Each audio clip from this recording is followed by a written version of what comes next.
I'll double check that in a sec. I suppose this Hey, could Mom. go into the level design section of the Source Engine Discord, or maybe it's better for general. I don't know. Just post it in general, or yeah, post it in general. Okay.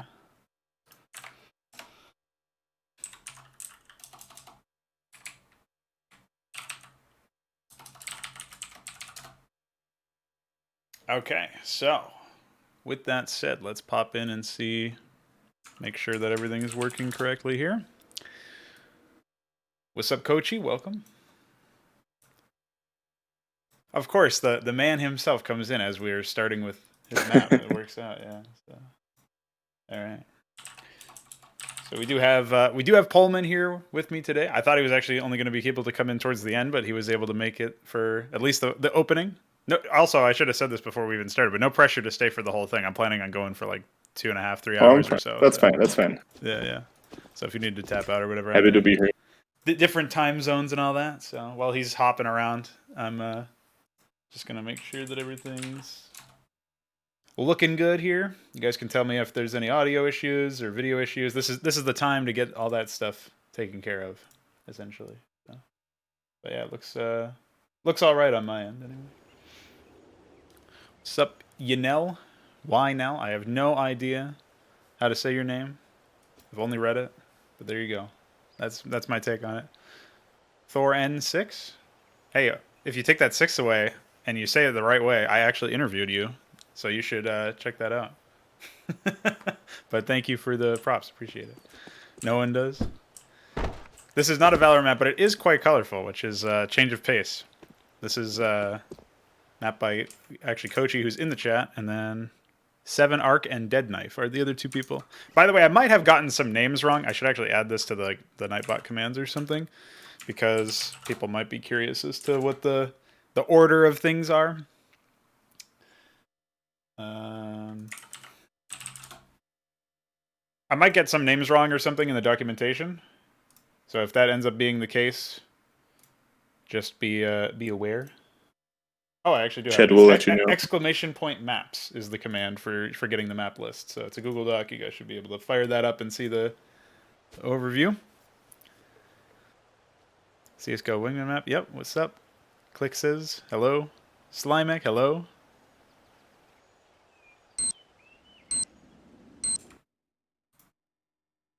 Oh yeah, I should. Command doesn't seem to work.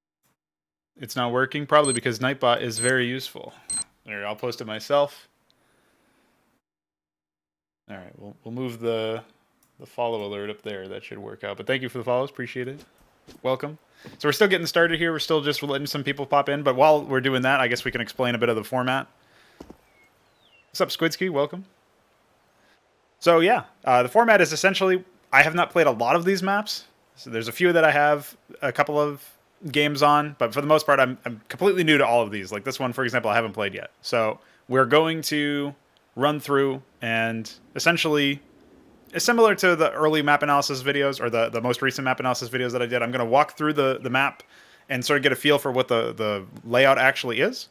And after we've walked through the whole map and seen everything that it has to offer, we can then look at, some analysis, some thoughts that we might have on specific things, and ideas for how certain parts of the map would play out and stuff like that. So, and again, for those who missed it, joining me today is poLemin, who's the author of Feast, which was in this contest. Or no, it was a guard that was in this contest. Feast was in the last map core contest, and before that, he was the author of Manor as well. So he's an experienced map maker unto himself. And probably the best kind of person to have in here, because you made your maps essentially like by yourself for the most part, right? You were the solo guy, the man, the myth, the legend, the brain. So I wouldn't say I'm the best guy for that, but yes. Well, the idea is you know all of the different elements of putting together a map, yeah, that's right? true. So you've done the art, and you've the technical side of the art as well, and all that stuff. So it's pretty. That is true. It's pretty out there, but should still be useful to get your experience, because I'm coming at it from just somebody I've done mapping in other games, not in CSGO, don't know anything about the process. So a lot of the stuff that I might say for oh, why didn't you just do this? Then you might be able to step in and say, actually, Source doesn't allow you to do that. And You know, here's why you're wrong. Yeah. So there's a way to have the immediate error correcting, which is nice. So we'll be able to attenuate that. Yeah, yeah. So if there's a map that is not on the list that you guys want to be on the list that's from this contest, it's not because I looked at the map and said, I'm not playing that map. Gross. That's not what happened. It was really just because I had to make some sort of determination because there were so many maps. Also, some of them I couldn't find on the workshop. Like some of them were like deleted or hidden or something. So anyway, if you guys have links to them, if it's your map and it's not on the list and you want me to take a look at it, then yeah, let me know. We do have a laser tripwire happening. This is spooky. I don't know. I don't like math. This is scaring me. Oh, why is that? No. Just, oh, because of it, I hit K. Oh shit! And that's dude, it's a currently on your robot. side. Is that it? Yeah. Yeah. K drops an AK-47 on the ground for me, so it's a little bit different, but you know, For me, we're just built different. Celery.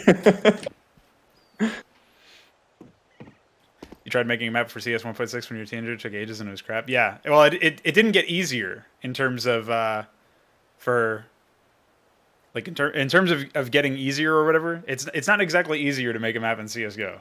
You know, the quality standards, especially for like a cohesive art theme or whatever, are much higher now, I feel like. So let's see if we can get the chat. I'm not sure if the chat should probably be put off in some other location. What do you guys think?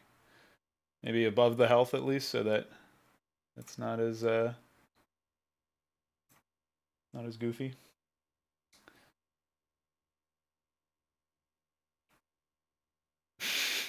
Oh shit! I think it wasn't that map actually submitted. This destroyed map was actually submitted. Is that the one with a banana picture or something? The banana picture. I don't know about that, but there was some. It was like some weird gauntlet that you have to run through, and like yelling hostages that burn in fire. Yeah, this isn't the same map I'm thinking of. There's one that has like a banana picture, and it looked like a meme. Yeah, this is one that was not on the list either, though, this destroyed map.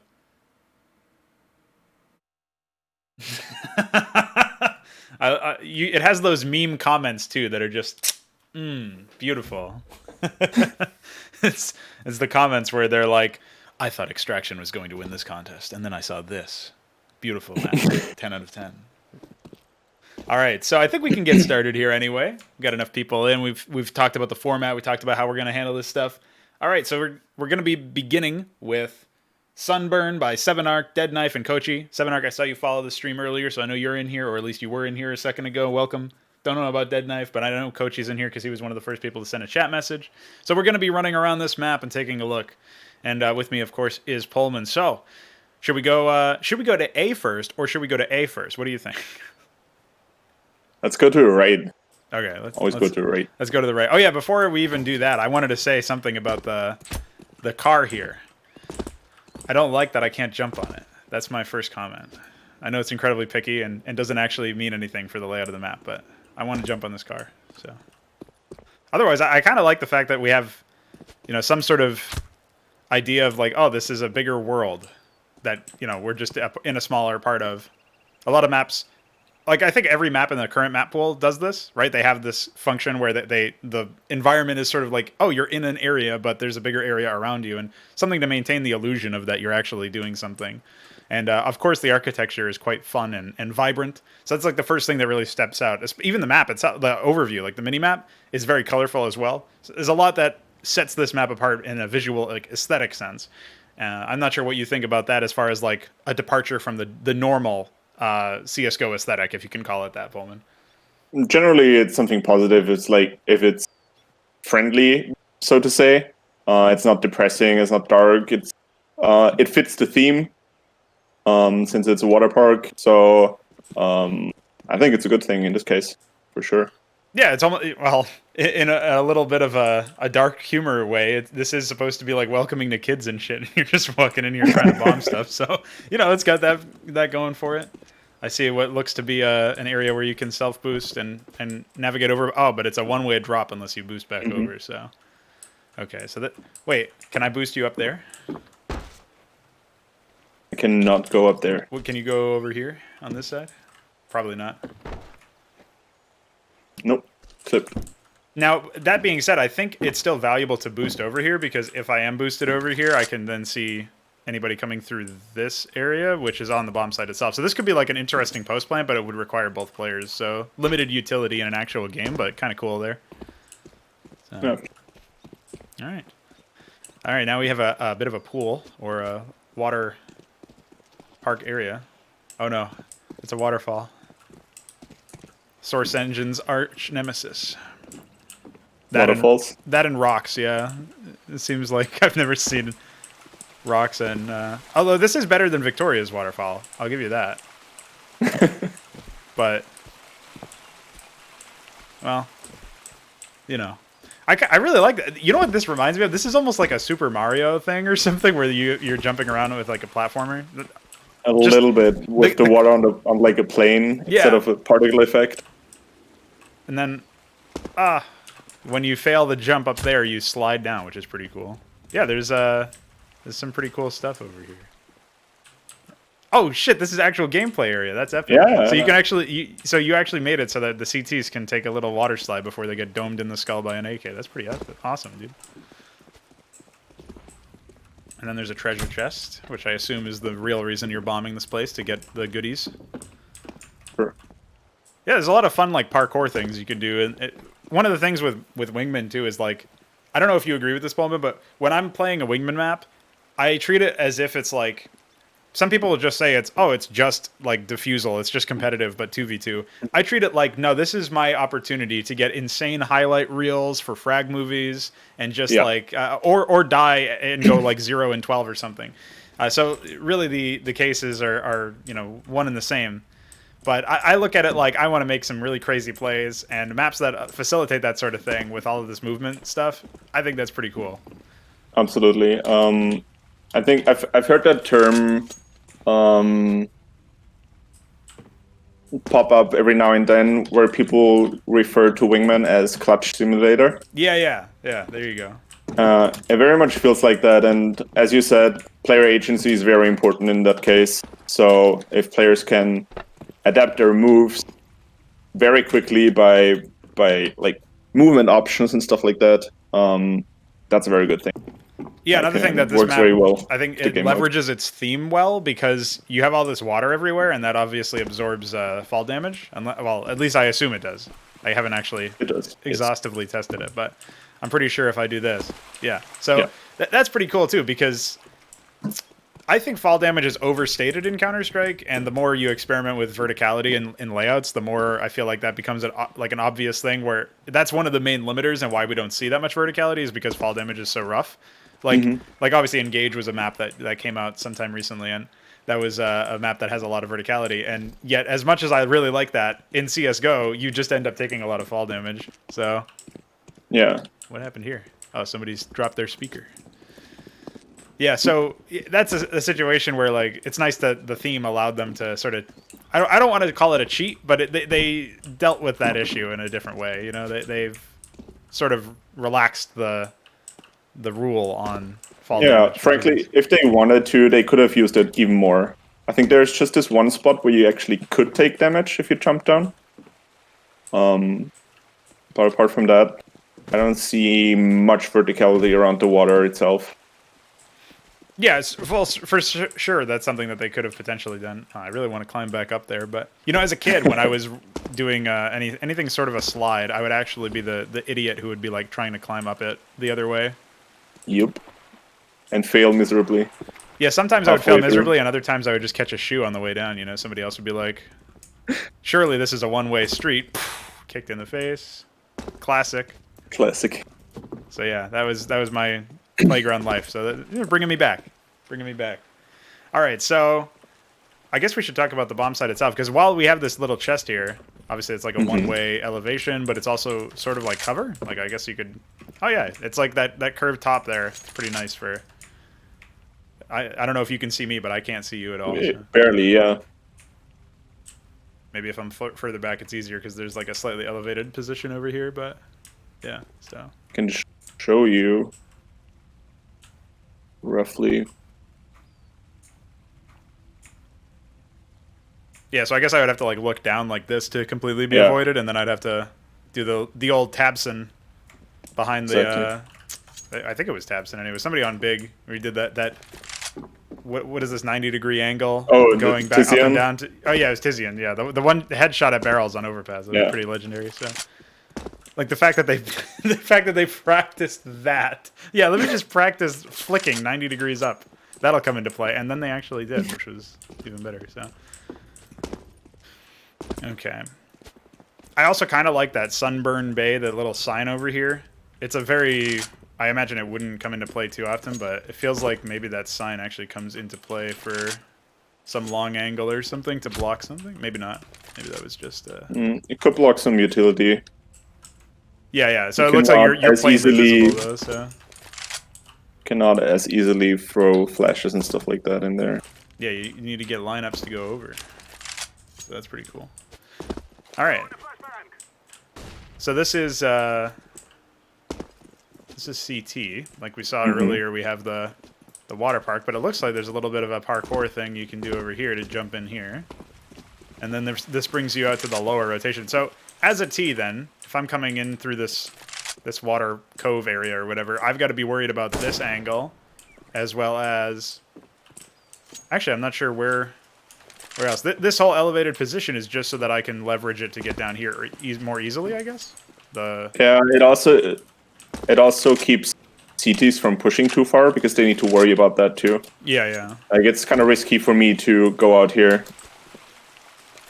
Yeah, because you've got to clear out like not only the up and left angle, but also the down and right angle. So there's like complete opposite flicks. So unless you're Waxic, you're gonna be hard pressed there. So okay. And then on this flank here, the right side for CTs, they come out here. They mourn the loss of the speaker. I guess the contact point is probably... Oh, hey, you know what we can do is we can actually go back to each individual spawn and figure out... Well, now I got to figure out where the spawn is. Okay, so you go to your right and I'll go to my left. Sure. And we'll start at 38:45. So 7, 6... There we go. And we'll see what the timing is. See, this is why you collaborate on these. Pretty epic. So I reached this picnic table over here around the same time. So obviously some margin of error. We didn't actually go back to exact spawns anyway, but that's a situation where like I feel like the angle is probably over here for the T's, or maybe like around this pillar here. If I had to guess, like you could probably. Well, I guess I'm not quite into cover. You might be spotted. Maybe it's spawn based as well. Although a lot of these Wingman maps, they only have 2 spawns, right? That's something that I've noticed. So they keep it relatively consistent. Whereas I'm not sure how many spawn points this map has. I don't even know the console command to see that. Usually you place 4, I think. Oh, okay. Well, when I was trying to add more bots than 2, it said that there were... the team was full. But that's probably a game mode thing and not a map thing. Okay, no, that is the spawn point issue then, I guess. 7arc says Sunburn has 5. Per team, I assume. So. Oh, okay. Well, then it is the game mode. Yeah. So if I made it a different game mode before just changing it, it would probably allow me to see all 5. But in that case, I still don't imagine it's too varied in terms of like maybe there are some spawns that would allow you to get behind this cover without being seen. In which case, you could potentially like they might be pre-aiming the barrels or the staircase or something, and you could swing on them. But it's still a very limited. Like you're so close to the angle to avoid being seen, so you're still like an easy... You gotta swing out really wide in order to see anybody. So I still think that's fine, and it's an interesting thing to be fighting around, right? As a pillar, and a little bit of limited cover. This kind of reminds me of that marine map that I did a map analysis of, where they have that rotation out towards A. It's like A long or something, and there's this long corridor with no cover at all, so you really got to be like committed, basically. Yeah. I guess you could also just easily smoke this off, either as a T or a CT. Like, if you were trying to hold this area and you were worried about one of them or both of them coming over here, it's like one smoke. And I'm not sure what that is like for visibility. Like, I could boost on top of the barrel like you just did and see over, presumably. Yeah, you can see over, yeah. Yeah, so this is like a super, what's it called? Like, you're super visible as well. Although I guess the CTs might blend a little bit better into the background, but not by much. So in a situation like that, maybe the smoke should be a little bit higher if you want to avoid a firefight completely. But if you want to leave the threatening option of boosting on top of the barrels, that's pretty cool. So there's a nice little bit of like tactic or like a smaller scale micro play that you could do to try to get an advantage. Can also get up here. Oh, that's epic. To I didn't even like consider counter that position too. You know, I was just playing another map called Arcadia, and they have an area where you can just jump on the roofs and stuff. I thought that was really cool. So I actually really like when something that seems like in most other maps it would just be an inaccessible area is actually like, oh yeah, you can just get up there. So that's pretty awesome. The other thing you got to keep in mind with Wingman too is like you can leverage boosts as an option, but you have to if most things are only accessible through like a 2-man boost, that obviously means like there's only 2 men to a team. So you got to keep that in mind when you're doing stuff. So like if one CT spots the 2 boosting up there, the other CT can push on the other side of the map. Yeah. Very easily without any hesitation, really. Right. Yeah. So because they automatically, it's like that 5-man boost on Overpass that's been making the rounds now in competitive, because you can now just push out through A into party and stuff. So there's a situation like that. I think it's kind of cool that there's some self-boosting options where you can just you take the matters into your own hands as a T or as a CT, like as an individual player. I still want to do that. This area over here where you can boost on top and see over.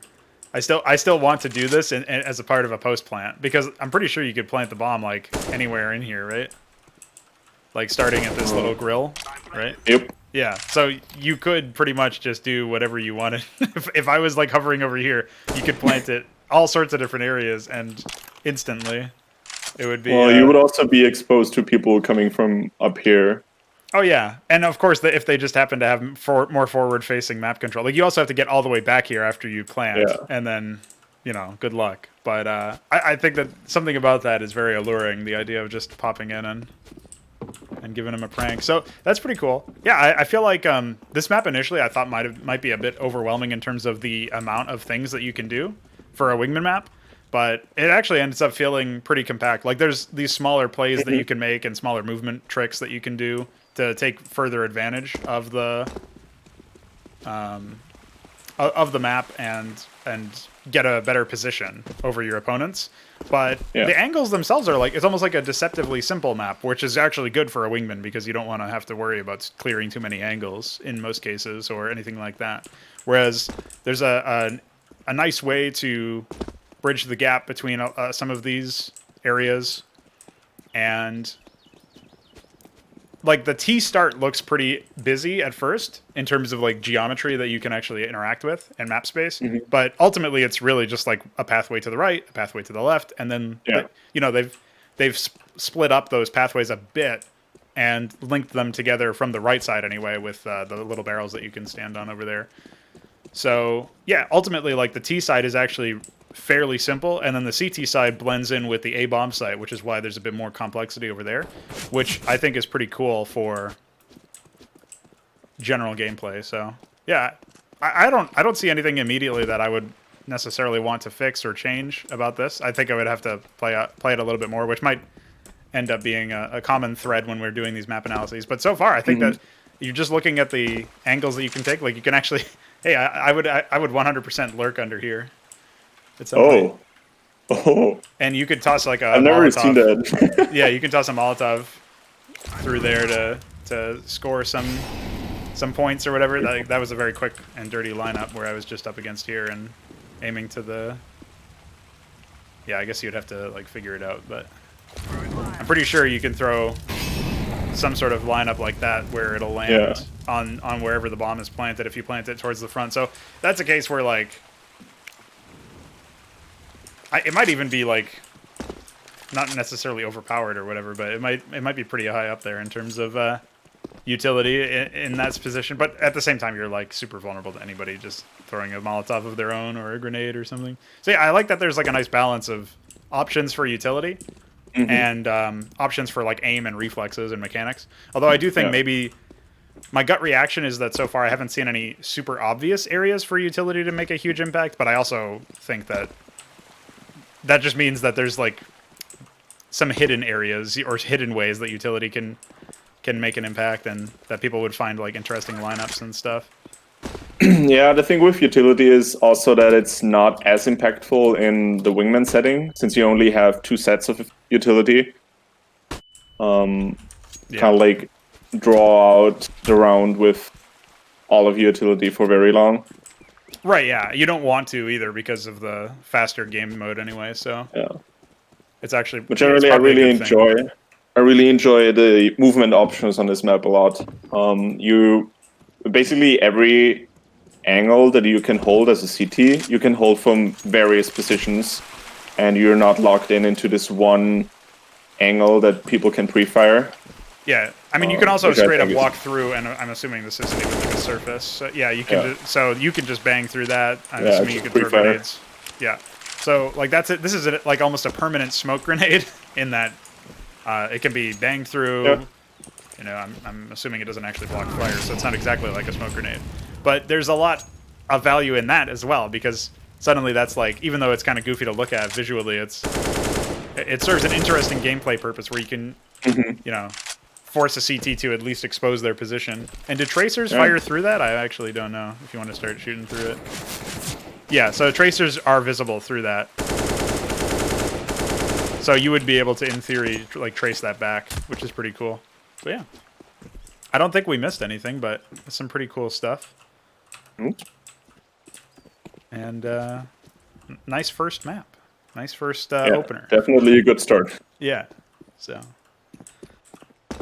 I actually don't know where some of these maps ended up placing. Did this one end up getting this one placed 5th place, I think. Oh, okay. And it's also playable on the Faceit hub. Nice. The Wingman Faceit on map core. Wow. I think well deserved so far. I mean, obviously not having looked at all of the other competition, but not bad at all. All right, let me fire up the next one in the list is Pithead. So that one was by iiTwins. Except I don't have a Pithead BST. I have subscribed to it on the workshop, but it's probably not named Pithead in the files or something, which is something I find every now and then.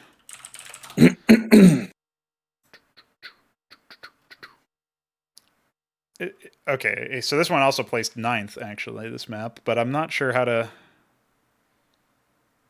Oh, apparently it's called... Wingman 15? Wingman 15. Nice. Oh. Okay, well, thank you, Squidski, for letting me know. I actually was just looking at the workshop page, and somebody had commented saying that they should change the map name. They should definitely do that, but, you know.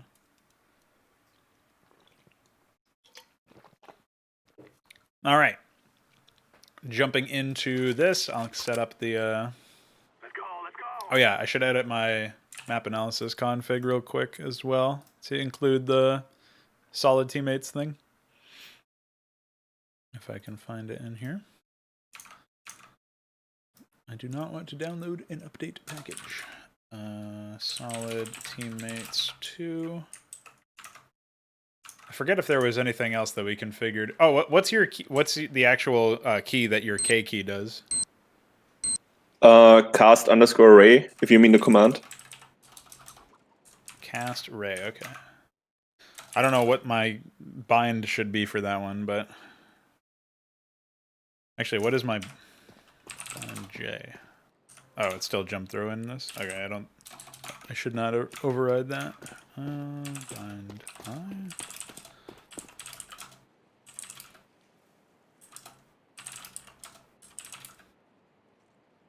Alright, I can get rid of my sprays, that's fine. Okay. Let's go, my brothers.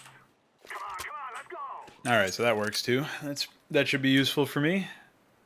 And let me just bot add on the other team. Terrorists win.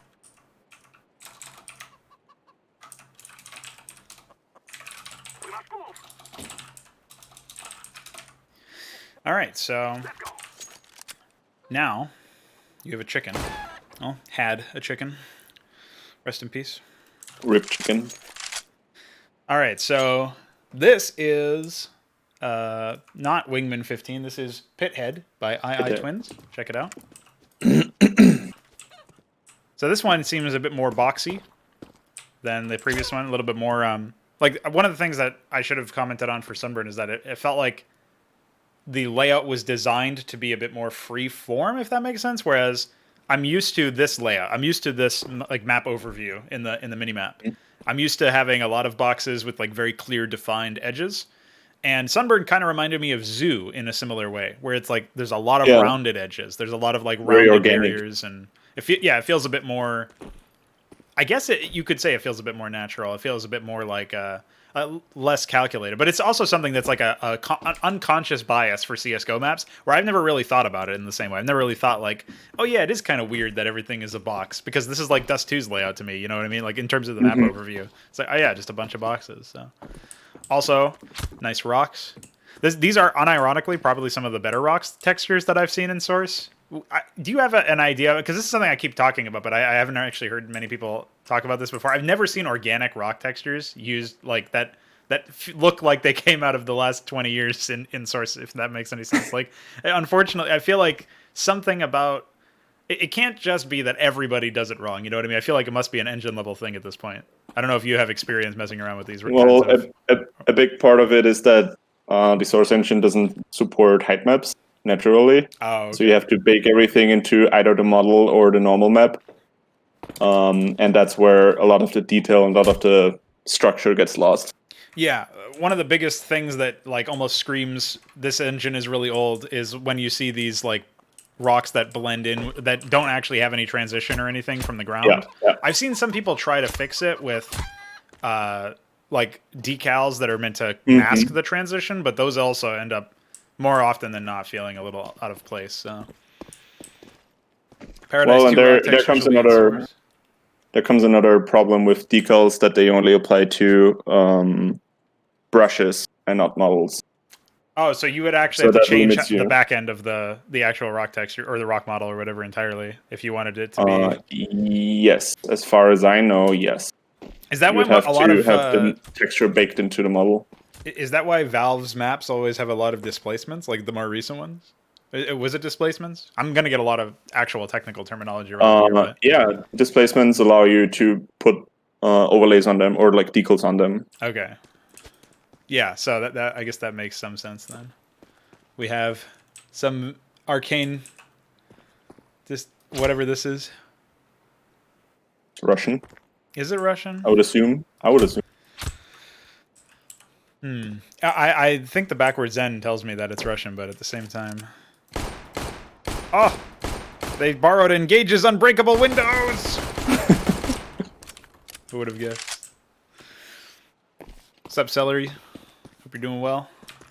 Alright, so let's jump through iTwins' map, Pithead. So, one of the things that this kind of reminds me of is something to do with... it's kind of like Iris in the rustic feel of everything. Not just because I'm not just saying that because I'm staring at a rust texture, I promise. But there's just that feeling of like, yeah, this is a real lived-in environment, which is actually kind of cool. Like, obviously something that you want to keep in mind for making a map feel worldly is... I don't know about the color scheme of these bricks, for example, but the fact that like some of them are I mean, I guess the intention here is that some of them are supposed to be like more worn than others, and that's why there's like a difference here with the bricks. Like just small details like that, in theory, are going to be pretty useful for giving that sense. Although they do, the more I look at them, the more I feel like they stick out. Maybe there's like some missing shading. They don't blend very well together, but the general idea is to break up the very straight silhouette of the edge.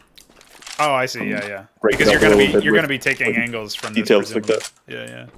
Well, maybe you wouldn't be taking fights from this because this is like we're on the path to the A bomb site, right? The only bomb site, and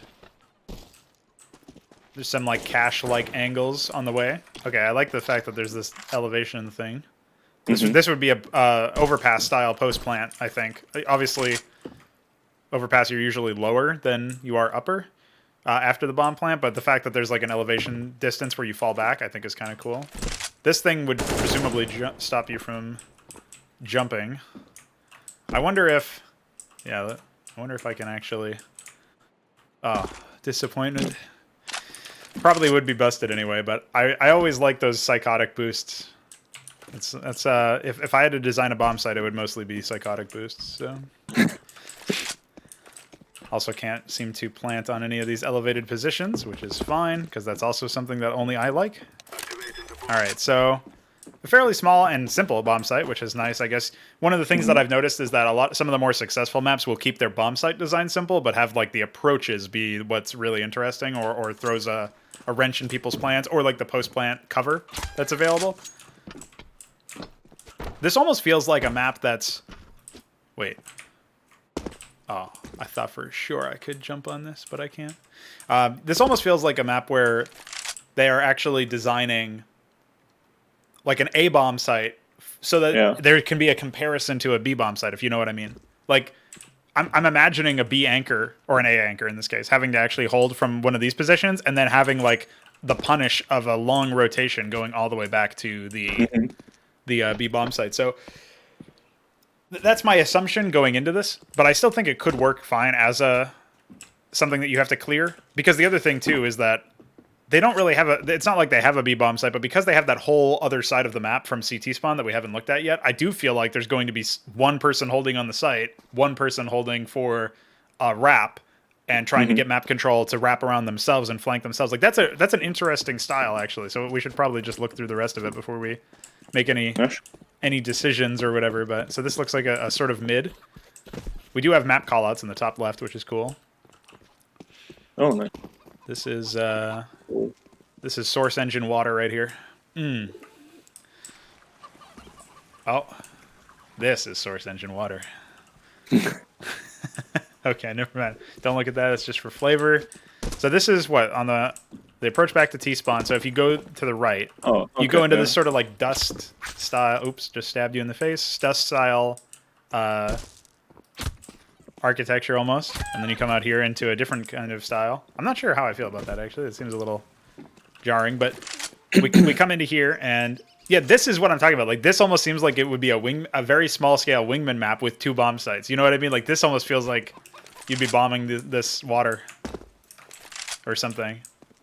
But I don't know. It actually feels like a classical mid for like competitive map. Oh yeah, like I guess so. Right. So but the you bomb cut is out like in the another B bomb site. Yeah, yeah. I feel like so if we jump over to CT spawn, I'm still trying to get like a read on this. So this is CT spawn. And here, I'll boost you onto them. Thanks. You're welcome. So not a whole lot of cover over here, which is probably fine.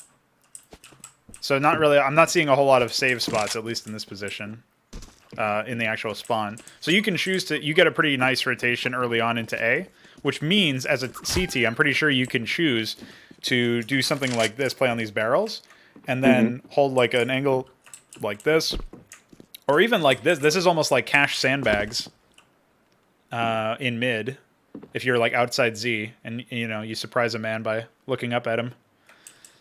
So that could work out as well as a strategy, I suppose, if you wanted to like do a lean like that.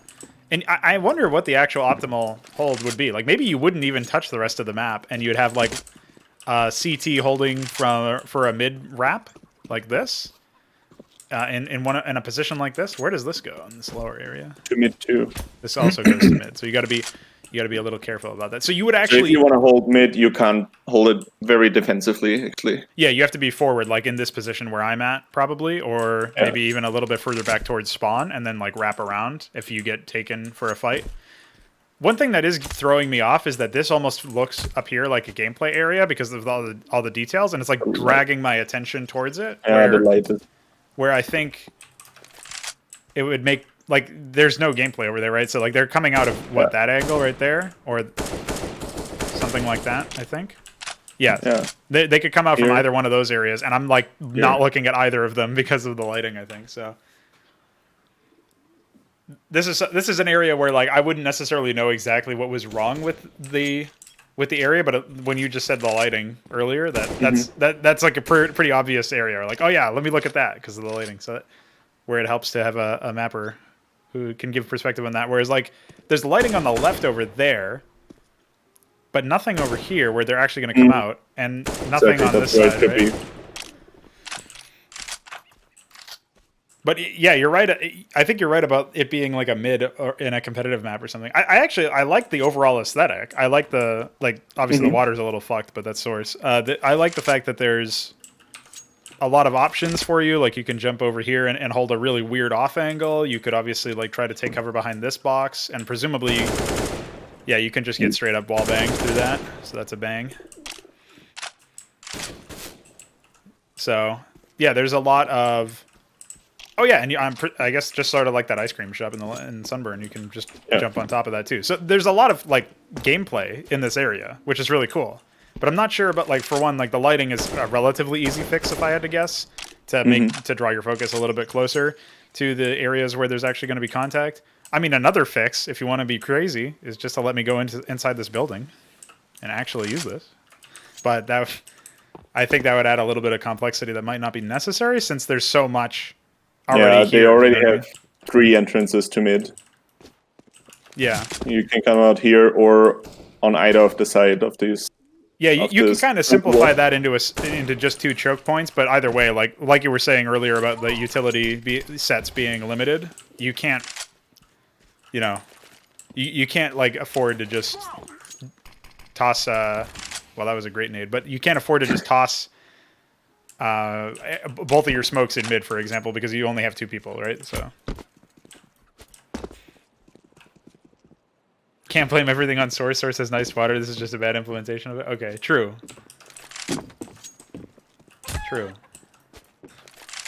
I just like to say things are source's fault. It's easier.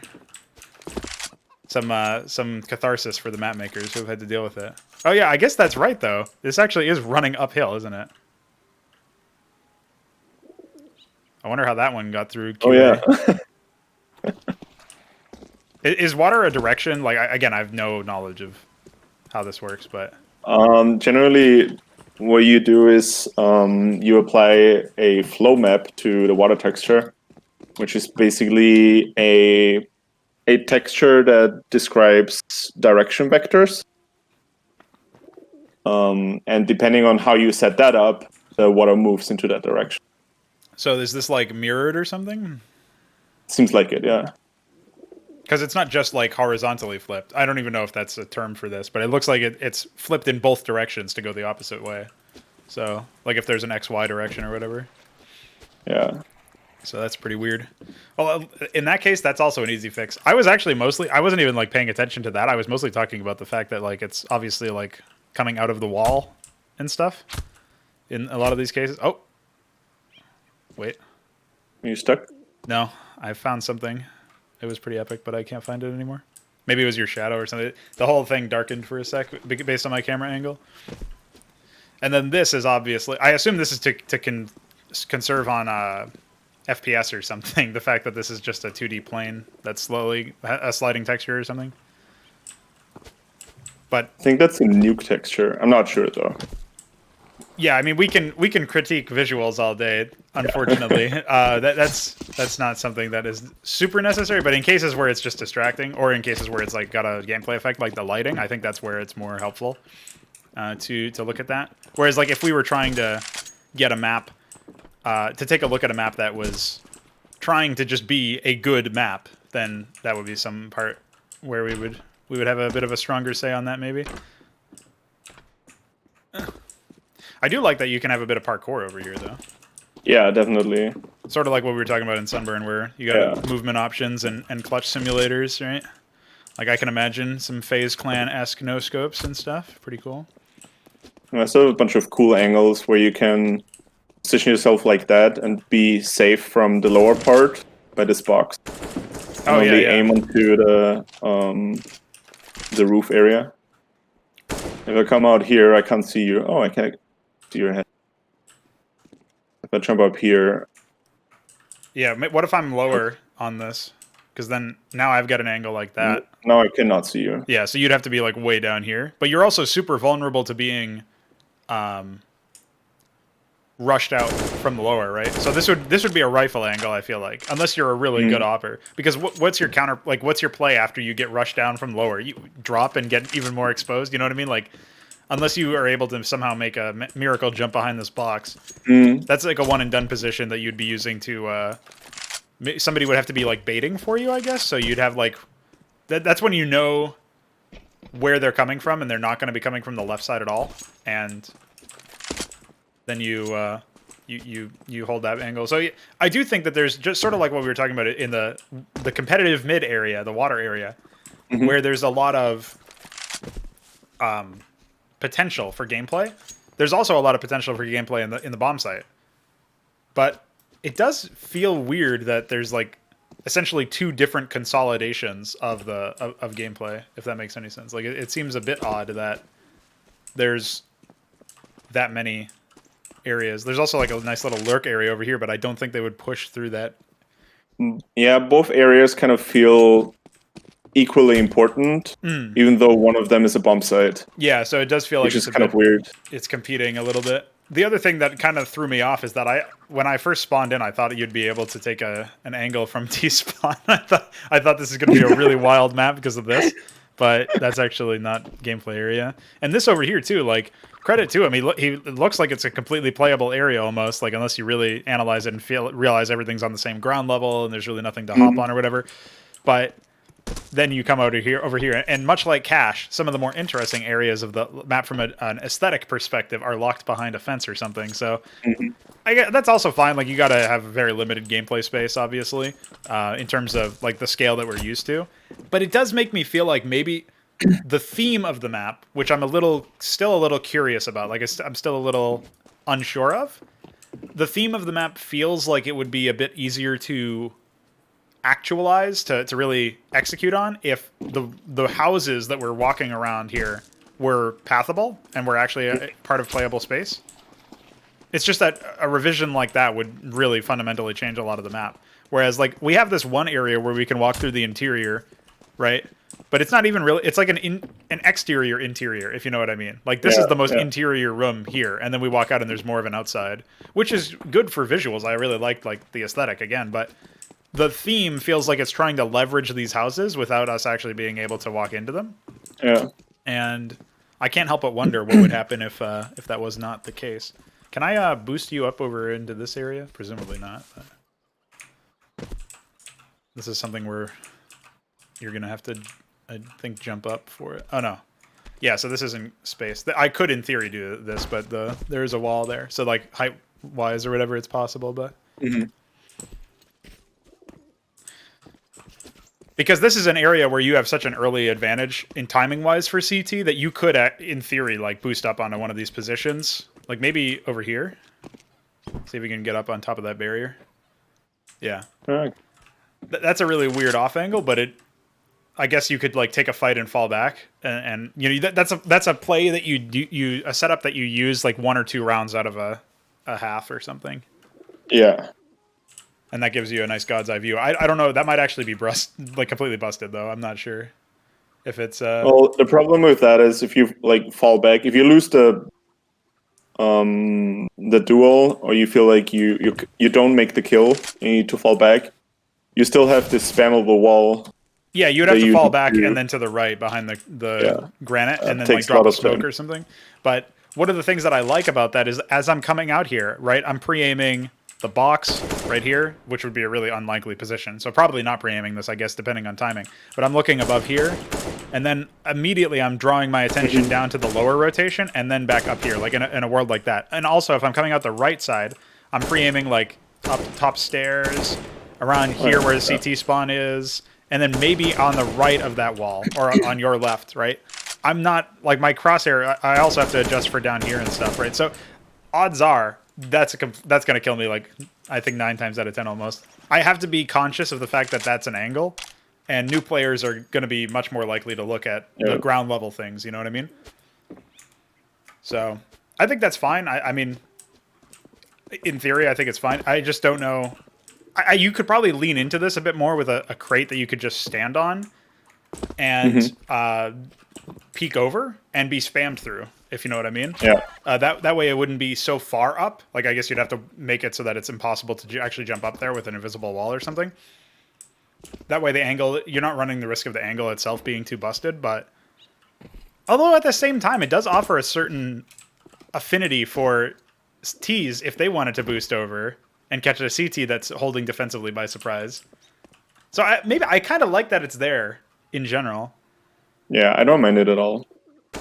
It does feel like it's a bit OP in terms of the visibility you get on CT side, but I do like that the Ts can also leverage it if they want to, because you could do that, and suddenly I'm a CT and I'm holding for somebody coming up the stairs, and then you just, like, obviously you'd be making some movement, some visibility from crouching and uncrouching, but right now I can only see your head and shoulder, right, for an example. So like I think if you were to be crouching and like crouch jump up there, I might not see you, or I might not see you like fast enough for you to unpeak and destroy me. So that's a situation where I think there's a fair bit of like counterplay potential. That's obviously a very small like micro thing anyway. So I guess some areas feel like maybe they're a bit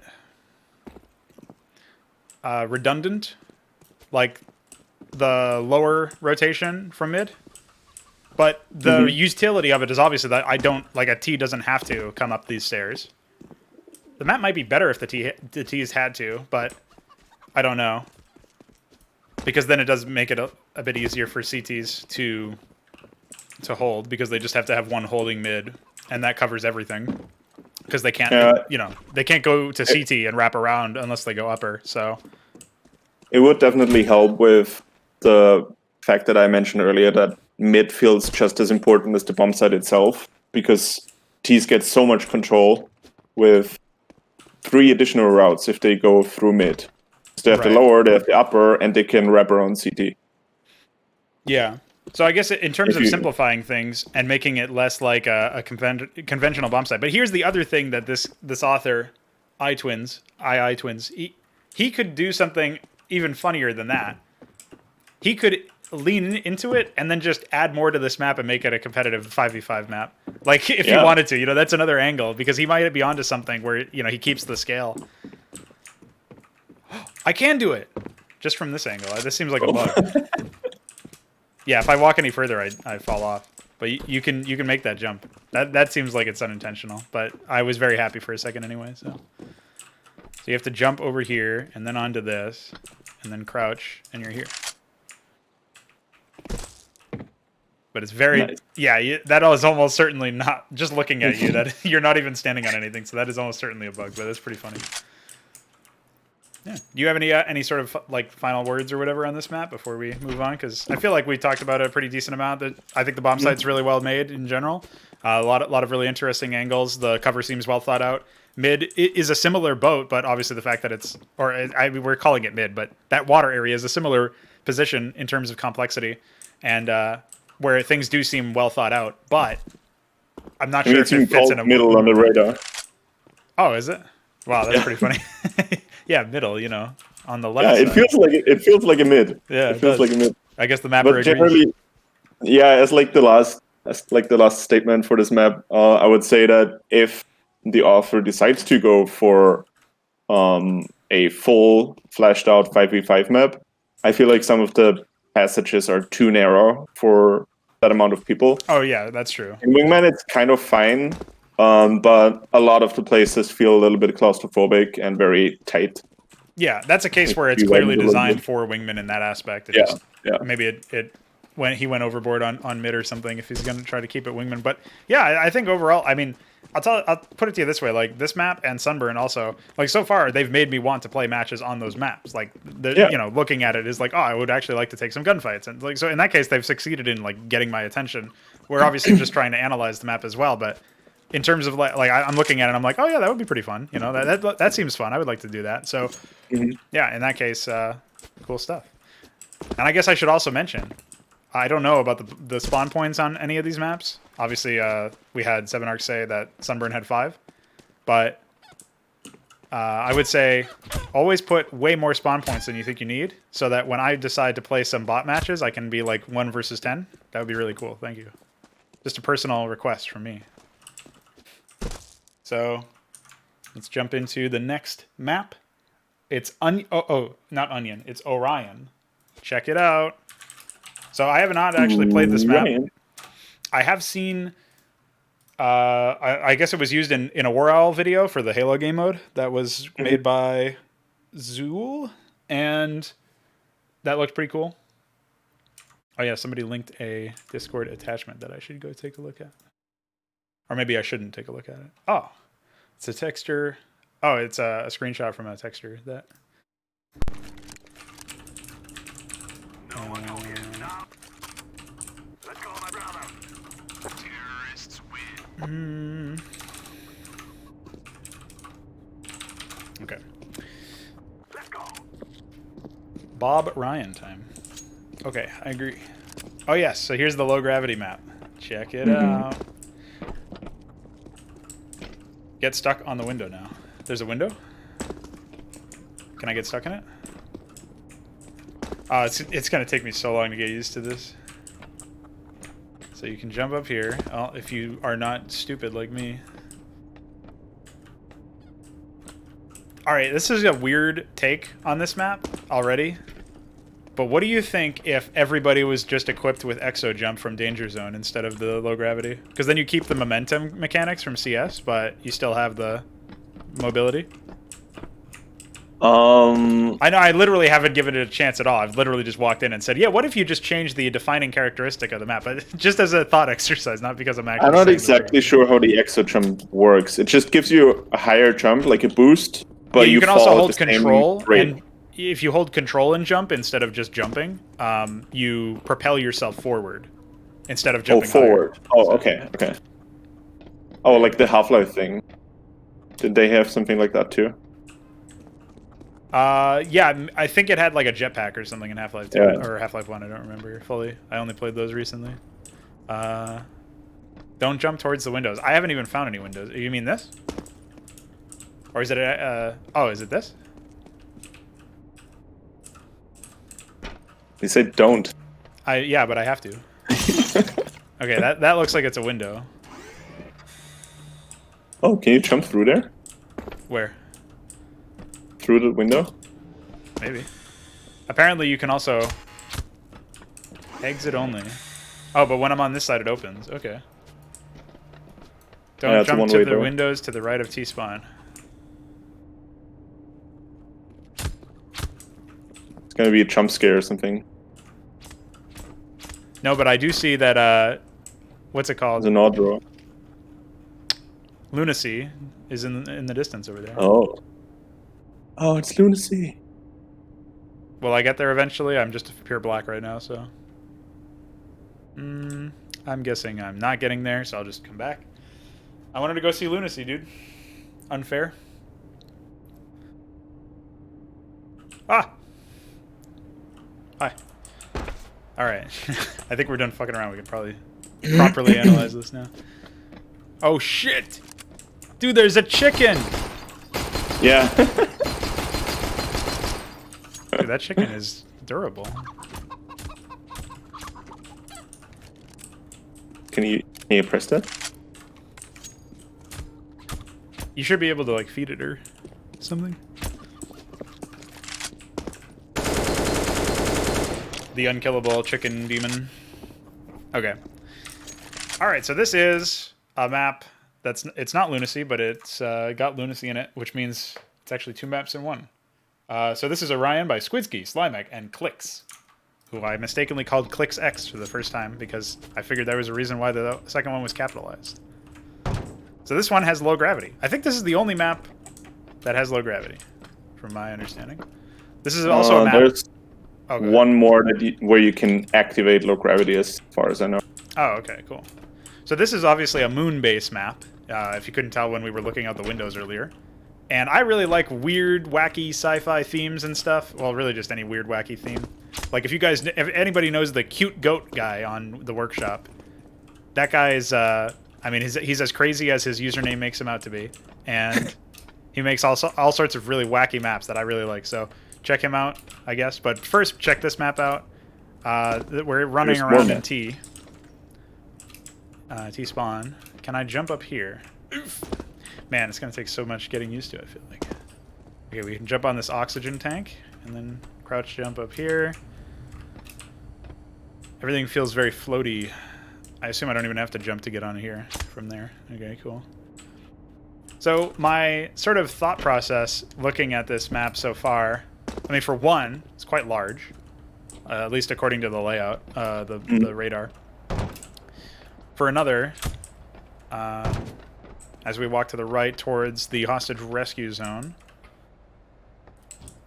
Oh yeah, this is something that sets this map apart from other hostage maps, is that the hostages are actually in the middle, so both teams have to rush towards them, basically.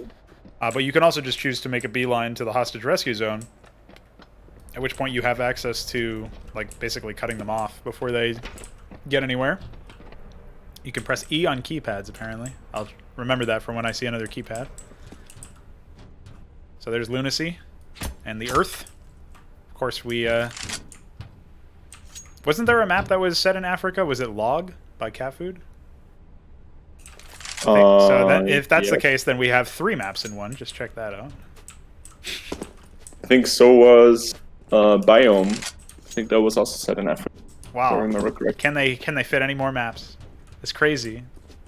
Yeah, Who said Source Engine was limited? There was Berghoff as well, like a screenshot of Berghoff. Oh, really? That's pretty funny. One of the screens in T-spawn. All right, so the CTs spawn in this little airlock over here. I like that.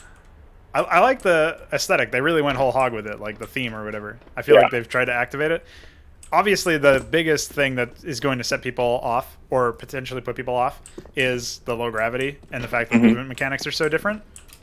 But hey, we gotta experiment, man. We gotta push the envelope and see how it actually plays out. I think the biggest issue is that it's going to take you a while to regain like full accuracy. So is there only one hostage? Okay. As far as I know, it always spawns here.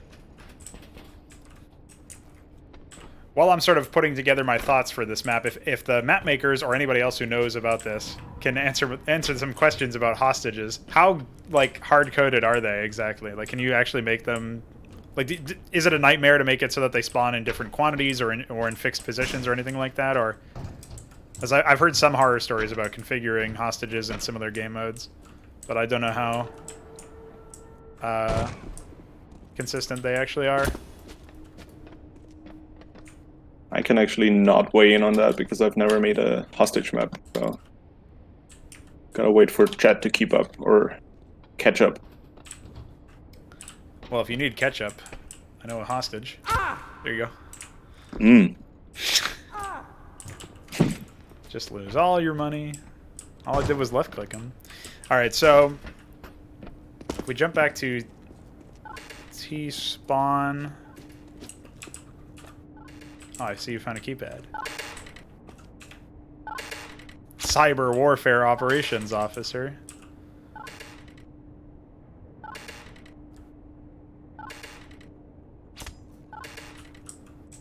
They've got Hammer on the computer. I don't know what what map is it? I don't know. Check it out. You'll know, maybe. Looks large. Looks like a Danger Zone map. And then off to the right, we have a zoomed out view of Elysium, I think it is, by 3 Clicks Philip. Check it out.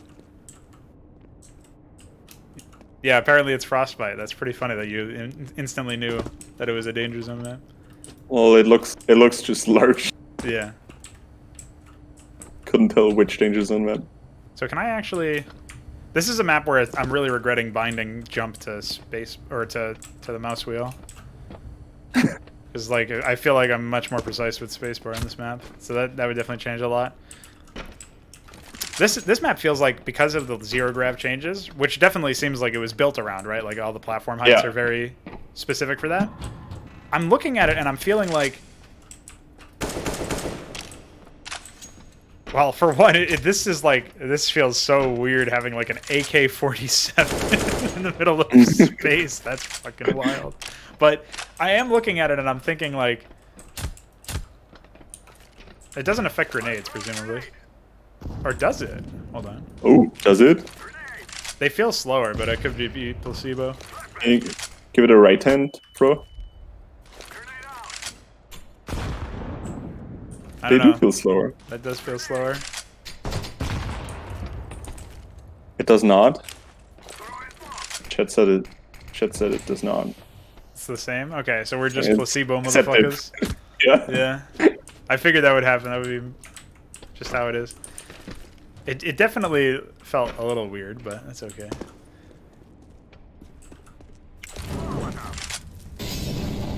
I don't know if I can trust you, chat. You might be lying to me. You might be, what's that new game that I'm going to sound like a boomer for not knowing?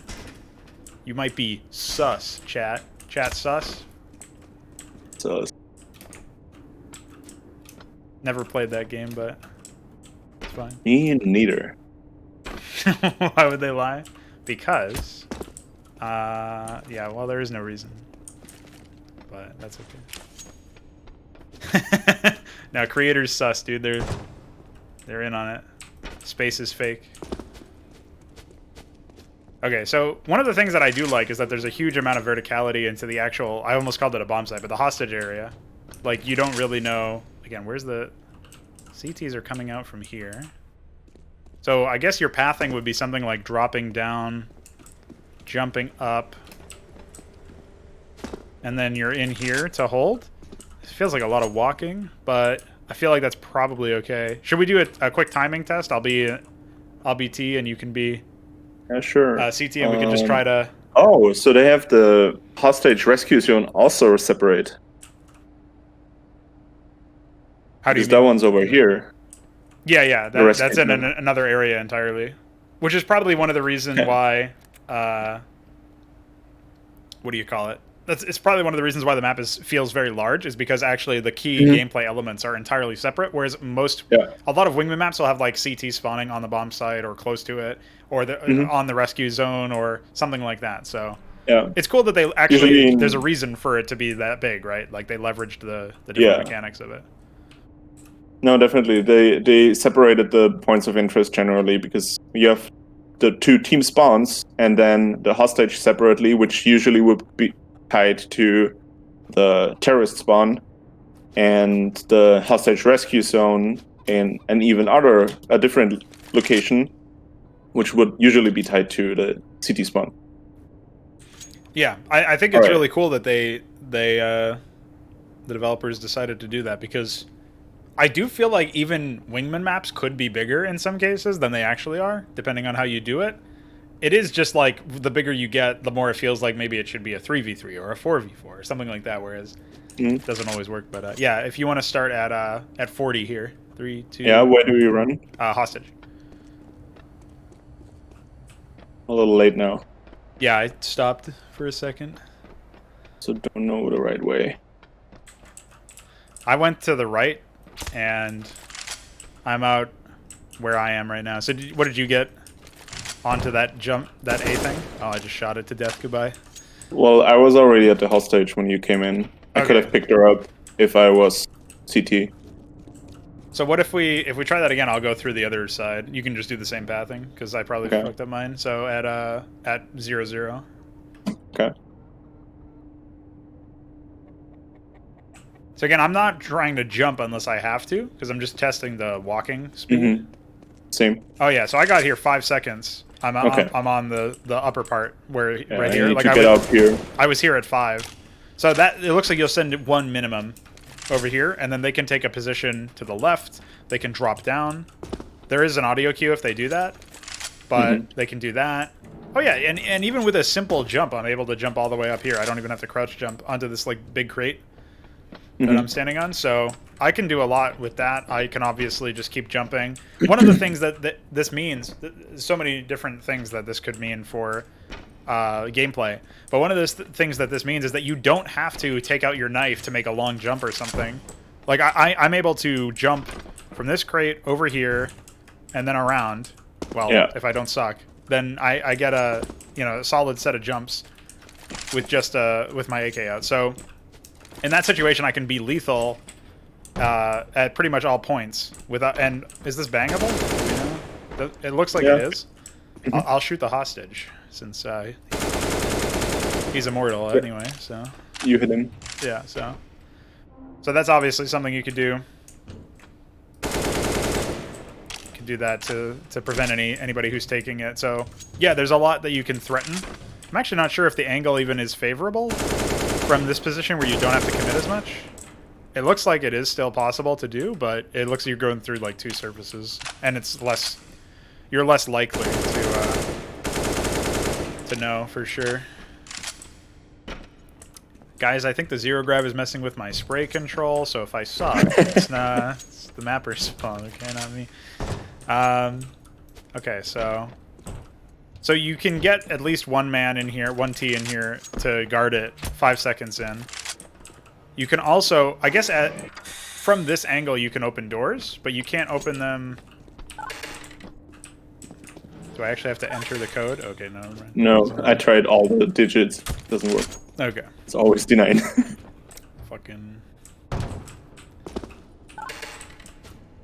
I guess if you want to give your position away, you can do that. I don't know if there's any utility otherwise, but maybe you can overwhelm your opponents with a nostalgia sound from Half-Life 2, and then you'd be like, "Oh, Half-Life 2. I remember that." Headshot. See you later, dude. Dead. Goodbye.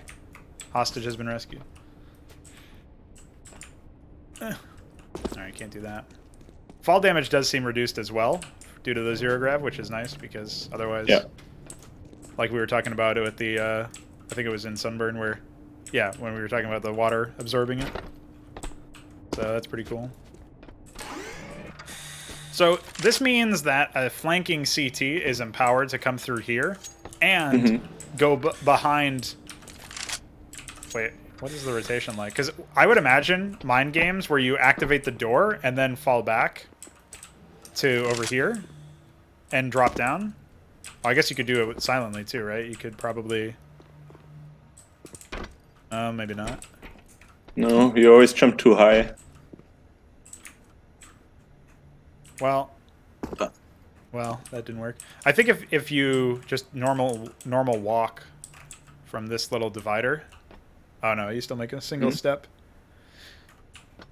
So it's hard to do it silently, but you could at least get to here and then like do a flash and then drop with that, and then you're at least able to get in. But I feel like the mind game there would definitely throw off the T who's holding, because like the defensive hold angle or whatever is going to be over here. You can just incendiary this as a CT anyway, so it's not really that impossible. I'm not sure if this area of the map would even be where the main firefight is though, because again, with the hostage rescue zone itself being a separate part of the map, you're then in a situation where as you're like one of the T's can essentially just be dedicated to this area, and like I guess I'm not sure what the meta for the positions would be, but I feel like you'd send one T to monitor the main room, the 5-second rotation that I was at. You'd send another T to monitor the rescue zone, and maybe he would hold it from this box right here. Yeah. And obviously if he dies, then they're able to rescue the hostage really easily, because the rotation is really long for anybody who's like over here. But this guy coming over here later doesn't matter as much, because he can still impact the game. And then after that, you have a situation where like you can wait for them to take the fights. You can throw some grenades. Like if I'm holding from this angle, I can support my buddy by like running this way. And that's a really noisy flash, but I can do that to potentially catch them over here. There's all sorts of different things that I could do in theory. I keep wanting to like bunny hop around the corner, but of course, good luck with that. Yeah, I think a lot of people like myself who like to jump instead of just walk would really have to be. They'd be in for a surprise. Yeah. On this map, I think in order to get over here, you actually have to jump on top of the future forklift, future lift. Oh no, okay, you could just do it. Because you're not terrible like me, I guess. So how did you do that? Okay. Weird flex. Yeah, you have to what? Yeah, okay. Makes sense. Doing it with your fucking Glock out as well, because you're that much of a style, aren't you? Huh? Okay, okay. So yeah, the other thing too is that because the map has so many angles to potentially be in, but only 2 people on each team, it does feel maybe a touch overloaded in certain areas, like the CT rotation to that door that opens only from one direction. There's a lot in here, right? A lot of positions in here. And like this is just on one side of it, right? Because then if you take a left instead of a right to the door, you've got this area, which is also got a lot. And then this area has a lot because you can do the door, or you can jump up here, break the glass that was here before. You know, like, I don't know. I like I the feel like it individual works aspects. pretty well with. I think it works pretty well with the low gravity concept because most of the routes that you just described, you can either take on as a walking route, like where you play normally, or where you use the jumps that you were given by the low gravity. Like this one here. If you turn around, come down here. So here you have two parallel paths, basically. One is the one to the right, you just need to walk, can run up here. And the other one is it's like a jumping puzzle, where you can use the low gravity to get up there without needing to run around the entire wall. Well, if you can make it, that is. Well, I could. I was just trying to chain the jumps together to be faster. Like what is it called? Like those KZ maps. But I feel like I lose momentum on the second turn or something. And Juan Saradon says, does the low gravity affect the falling noise? I don't think so. I was able to pretty regularly make noise no matter what distance. I think just jumping straight up, right?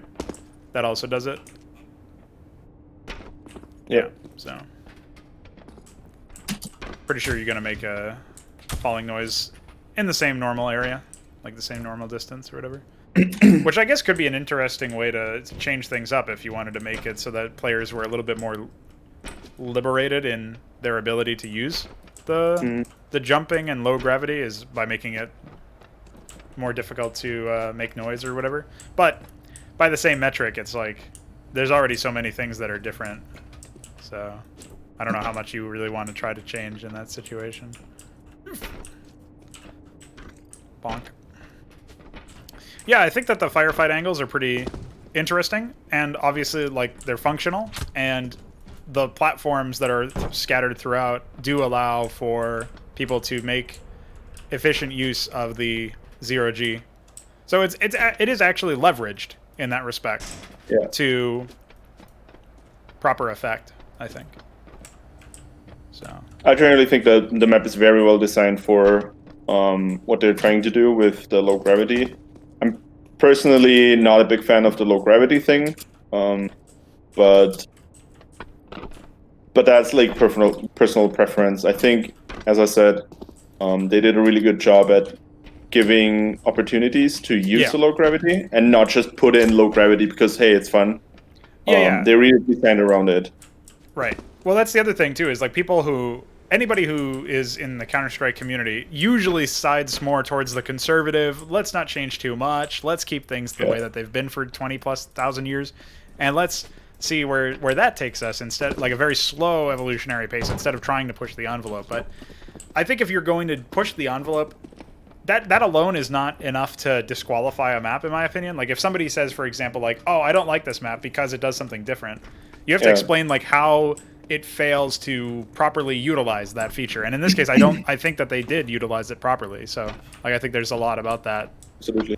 So, and I'll sort of a lesson to learn because I have heard that some people are sort of like the postmodern avant-garde map makers where they try to do some really wacky shit without necessarily understanding why it does or does not work or how it could work better. Yeah.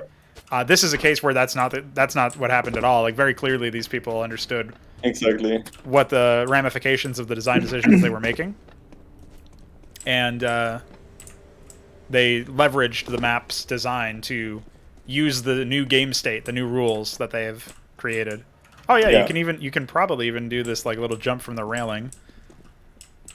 Ooh. You do it since I can't ever. Yeah, see, first try. Of course, he doesn't even know what I'm talking about. He just walks in and does it. There you go. I did it on the third try, so still points. All right. Yeah.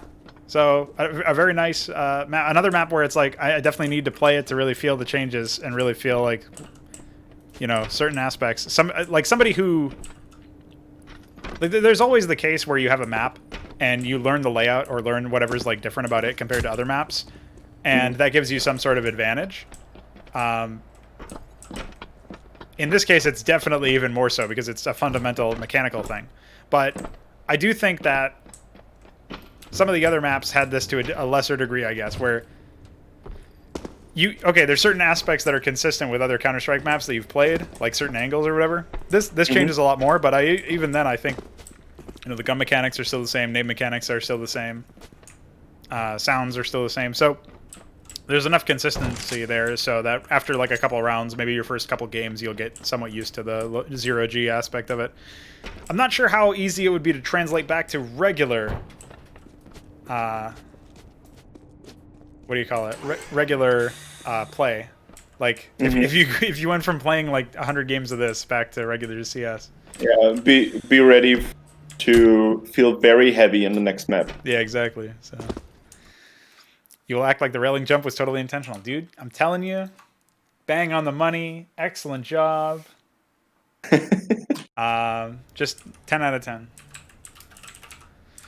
All right, I would really be interested in trying the map with your very first suggestion, which is the exo boots instead of the low gravity, because it gives players more control about whether they want to jump up high or not.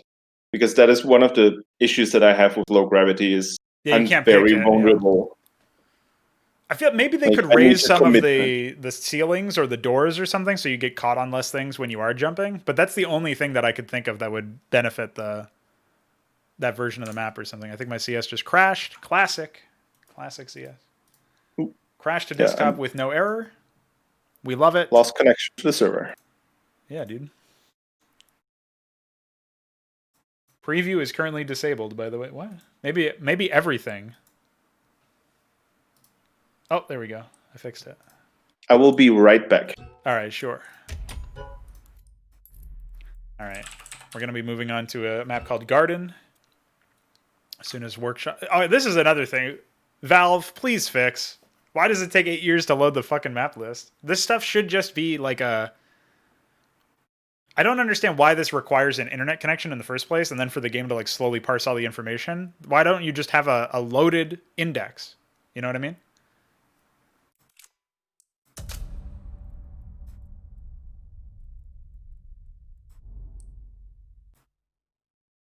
Yeah, I have like 100 maps or something that I'm subscribed to, but a lot of them are from this contest as well. But it really is frustrating, I guess, is the way to put it.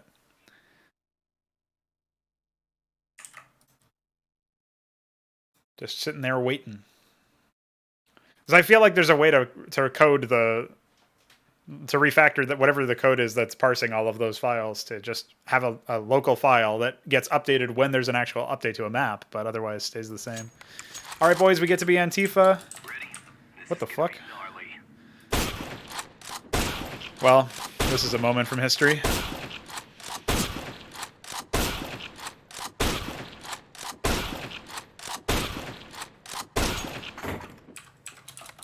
Not sure why we have flying scoutsman rules. Wait. Oh, this is a map where you have like random weapons, I think. That's actually part of the map.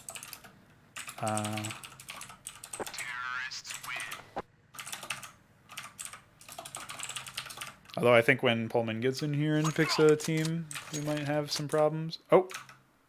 Right, I'm back. Hey, I know why it's crashing. What is it? I selected the bump mines. And it crashed. Oh, is it that map? Well, the garden map apparently spawns you in with random weapons. I don't know how to disable that for the... It does. It's like this Asian architecture type of map, right? Yeah. Okay, now my game crashes. Yeah. So I don't know how to make that not happen. Does anybody know how to make this map function?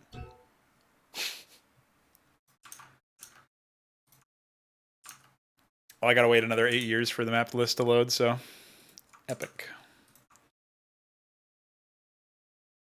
Can you not start it through the If I'd started through console, it only does a single player server.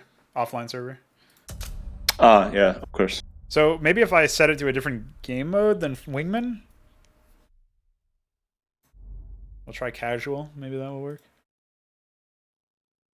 The map maker's fault. Danger zone stuff has to be pre-cached. Yeah, I figured it was something related to that. So I guess basically, if you get a danger zone item, don't switch to it or you'll crash. Uh-oh. The temptation.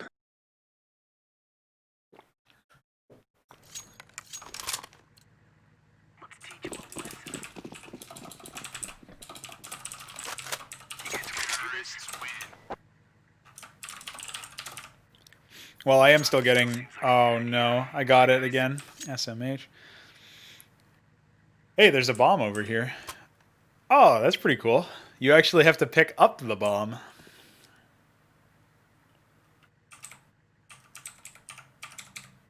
Can you restart the round for me? Yeah. Oops. Let's show them we mean. Thank you. Okay. Now I don't have anything. I'll take that. Do I kind of like that. yeah. Well, listen, I'm of the opinion that for one, bombs should be way less gimmicky in that buy it from the equipment menu and buy as many as you want. Buy up to 5 bombs. Well, I'm not sure about that. Buy 5 bombs. And every single one that gets planted Wingman. gives you money, and every single one that is diffused gives the CTs money. Do it. Make it happen. Let's see it, Val. Next operation. Buy 5 bombs. The 5 bomb operation. You thought Operation Hydra was real. Well, it's Operation Hydra 2.0, where instead of growing heads, it grows bombs. All right. Anyway, this map is definitely a different visual style. That's for sure. Hey, Do I the can shadows just look walk through. purple for you too? Yeah, some of them do. It's weird that it has like this very obvious aesthetical or a very obvious theme in terms of the architecture, but then it has this really wild like visual scheme, color scheme. Very surreal, I guess. My FPS is choking in this area though. Yeah. If I'm looking at the dropping. bomb site from here, I get down to 60. I mean, I'm also streaming, but I'm sure it wouldn't be that much better. That's pretty bad. I'm not sure what can be done about that, though. It's probably something that's not being called. So if I go closer to it, I wonder if my FPS is climbing back a little bit. Yeah, okay. So the closer I get to it, the better it is. Oh, but then if I...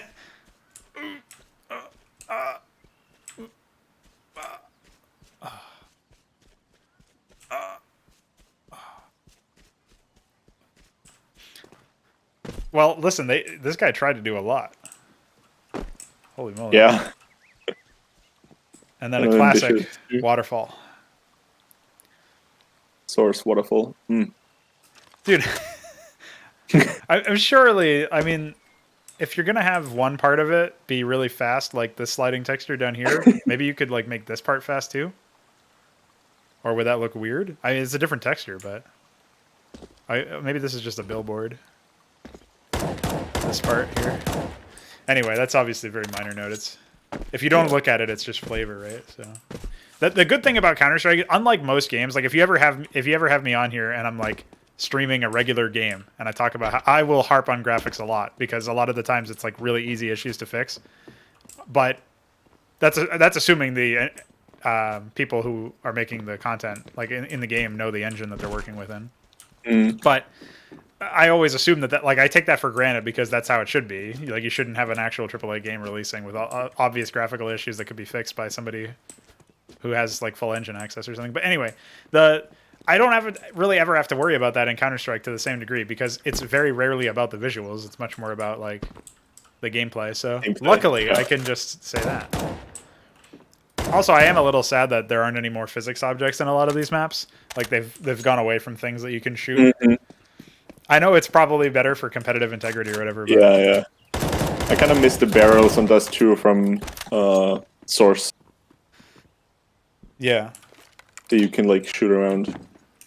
I feel like that's just part of the game. Like people were saying, like, oh, you could hide the bomb under it or whatever, but like that seems like such a lame reason to not have it. You know what I mean? Like, Yeah. I'm curious about something. This is where, like, as I'm zoomed in here, there's gonna be like a pirate ship that pops into view, and some Jack Sparrow music will play or something. There's a nice giant seam over there, though, in the skybox. So, looks like this map, I'm not sure how much of that is related to optimization efforts and how much of that is just, like, oversight. This map is incredibly ambitious in terms of, it's just one guy from what I could tell on the Steam profile page, and look at what they've put together, you know what I mean? So, yeah, it's also really weird to come from, like, the architecture that feels like it's one theme, and then you've got a fucking lawnmower and trash bags over here, like you know what I mean, like and obviously like the wooden parts for where there's construction happening and renovations and stuff. All right, before we jump in any further, I should actually talk about I should introduce the map maker. I have no idea how to say this guy's name. EngysEpangelmatikes. There you go. That's his name. Let it be known. Nice fucking name. EngysEpangelmatikes. I would never do such a very, very symmetrical map. It feels much more like a deathmatch map or like a aim map. Yeah, that or could like also be played with low gravity or something like that. But I guess that's what the bump mines are for. You know what this is like for me is this reminds me of Monastery. Yeah. I don't even know what game mode that is. Oh, I got stuck. Oh, never mind. I'm out. That's awkward. Monastery is Arms Race. Yeah, Arms Race. There you go. All right, so we have CT spawn over here. Yeah, this definitely is more of a... Well. Let's fix that. Alright, so this is definitely a name map more so than anything, I feel like. Did that do like 1 damage to you or something? No, 13. 13 damage. Don't step in that, dude. It doesn't look like it's on fire, but your feet will disagree. Oh, like the actual thing or your Molotov? No, yeah, the actual thing. No, it doesn't do anything. Oh, when you screamed, it was just for an effect. Yeah. Well, I'm taking 1,000,000 damage from fall damage, so from the earth. Oh, we have more water. Oh, maybe I was being generous.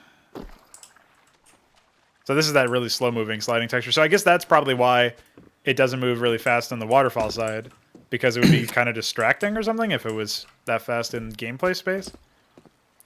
I'm kind of reaching for an explanation. I don't know if it would actually be that distracting, but I think it's just an oversight.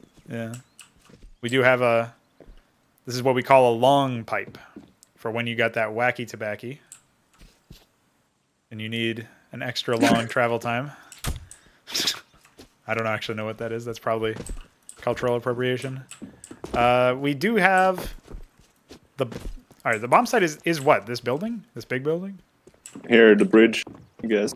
Oh yeah, so I have to plant it on the bridge. Maybe? Oh, I can also plant it in here. And on here. And up here. Oh, Jesus. And up here. And up here. It's kind of fun, though. And up here. And up here. And up here. So the only place I can't plant it is on the sides. So I can plant it pretty much anywhere else. Can I plant... let's see if we can go even higher. Hold on. Or on the... Can you plant on the balcony or on the roof? I cannot plant on the roof. I don't even know if I can get up here normally. No, like this small roof out here. No. But as soon as I get in, I can. Like, so what? No, imagine if I could. Just fuck you, CTs. Fuck you and your positioning. I'm trying to test if I can do it on this side. Yeah, it doesn't look like it. No, I think that multi-level bomb sites, this is something that I saw in Kaizen a little bit ago. Super cool. Super cool idea. This one obviously leverages it a little bit more deliberately, like or more, I guess, successfully, because there's more going on with it instead of it just being like a brick on top of a bridge, but still really cool. So I'm wondering what your pathing would be then. So you want to come up here. I'm getting caught on a lot of stuff, which could probably be optimized. Yeah. But, and then jump in here and then plant. So you you've got to be careful. Okay, so I guess another aspect of this, right, is first of all, I want to see if I take fall damage from jumping in that water. That's not really water. But Oh no, the texture isn't even seamless. listen, man. Wait for the seam. Wait for the seam. Okay, we'll wait for the scene. Here it is. It's coming. Wow.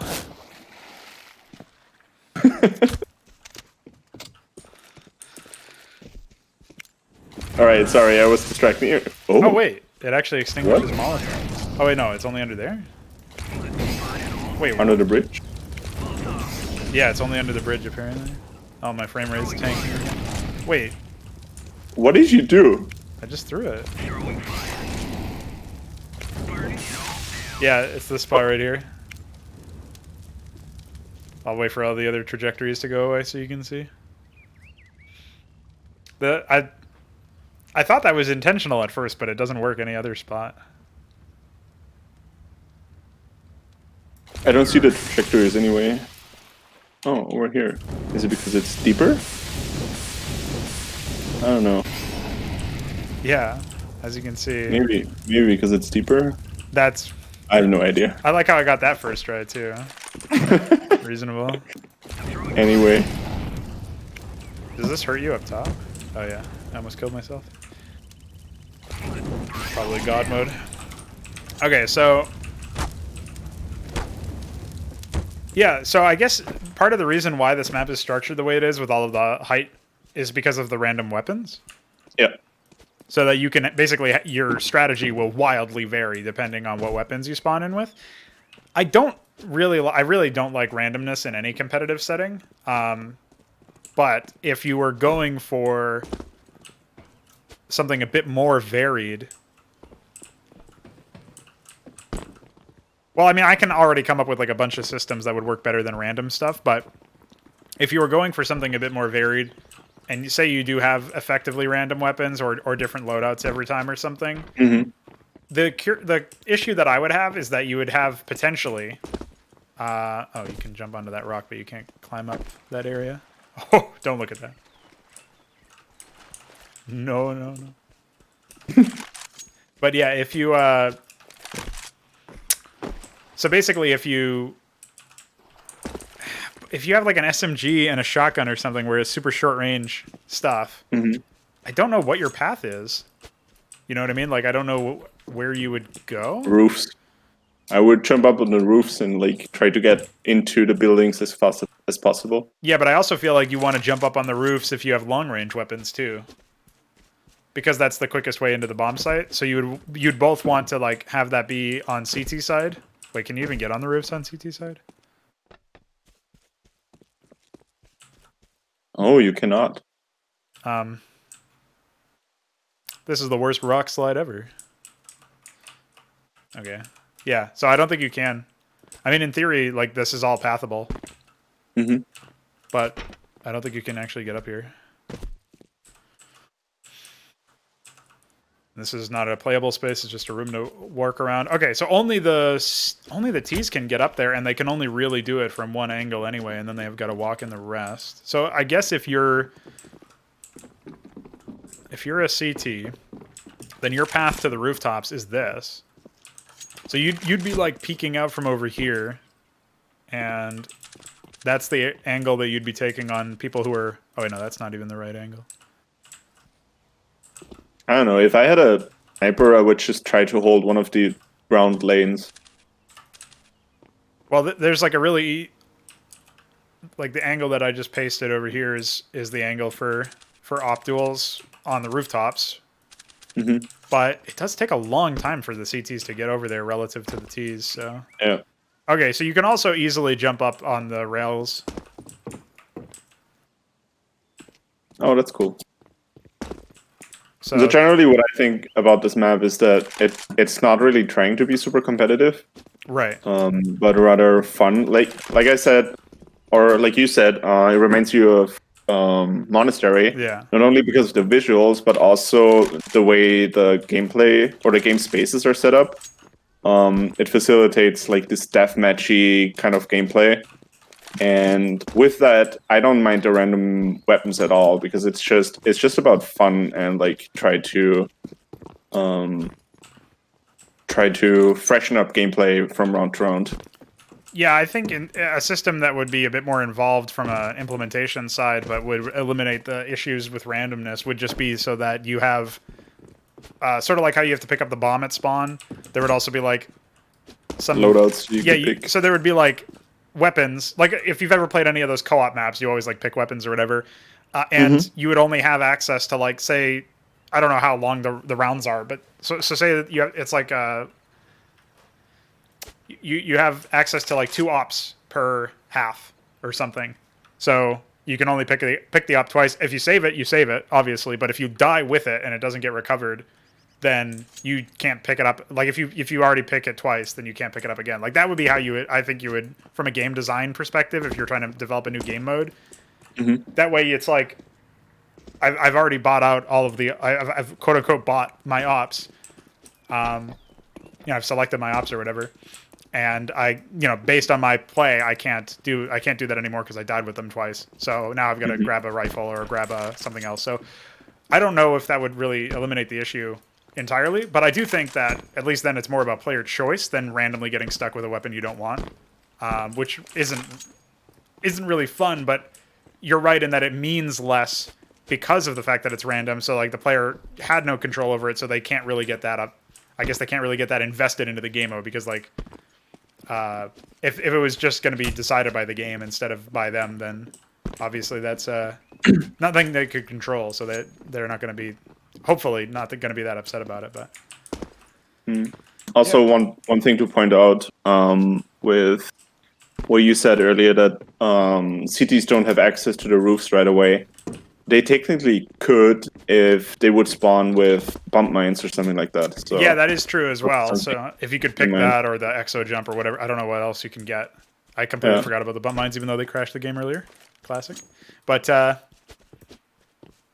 yeah, I guess once you fix that crash, there's a lot of interesting little angles that you can take. Like you can be down here crouched and take this is like a dust tube pit or something. You know what I mean? Yeah. You don't have that much cover and you can't go that deep.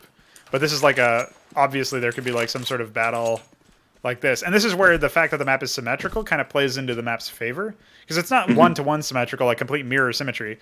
But it is from like left to right almost. Like once you get into the actual buildings themselves, it's got that like left to right symmetry or whatever. From the left of the A on the layout to the right of the A on the layout, it's basically that. So I think there's certainly potential for some fun fights, but I'm not sure how to attenuate the randomness side of things for when that will come up into an issue. And I'm not sure how to avoid killing yourself either. Wait, what even happened to you? Did you jump? I slid down. Oh, I'm getting a pretty epic left side. Actually, my webcam is blocking that, so maybe I can do it from the right side as well. Oh, not really. Well, there's the classic skybox cloning issue is happening. All right, so I think we've looked at this map well enough. Do you have any sort of last thoughts on it before we move on?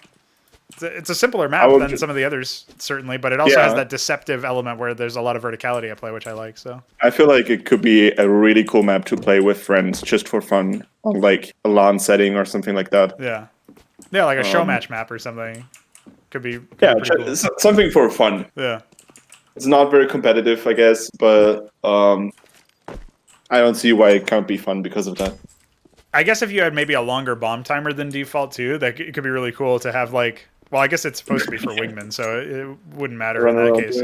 But it could be really cool to like, where the fuck is the bomb planted? They've got to like run across the entire map to get a good vantage point to see. So yeah, cool stuff. I don't mind it at all in terms of the layout, right? And definitely some interesting decisions to be made there. So cool. And again, I'm not going to even try to say that guy's name again. Never mind, I will. EngysEpangelmatikes. Check him out, dude. All right, we'll move into the next map. Now, this map I've heard pretty good things about as well. This is Dupa by Monk Mode. Again, I might have used an incorrect name for some of these people, so if you know what they actually like to go by, I don't know this particular one. Now this looks like a very small map, but that might not be a bad thing. Apparently, it's this person's first ever made map, so we'll have to see how that goes. Is it that one? Okay, I was thinking about that too. I wanted to see the map first, but the name kind of reminded me.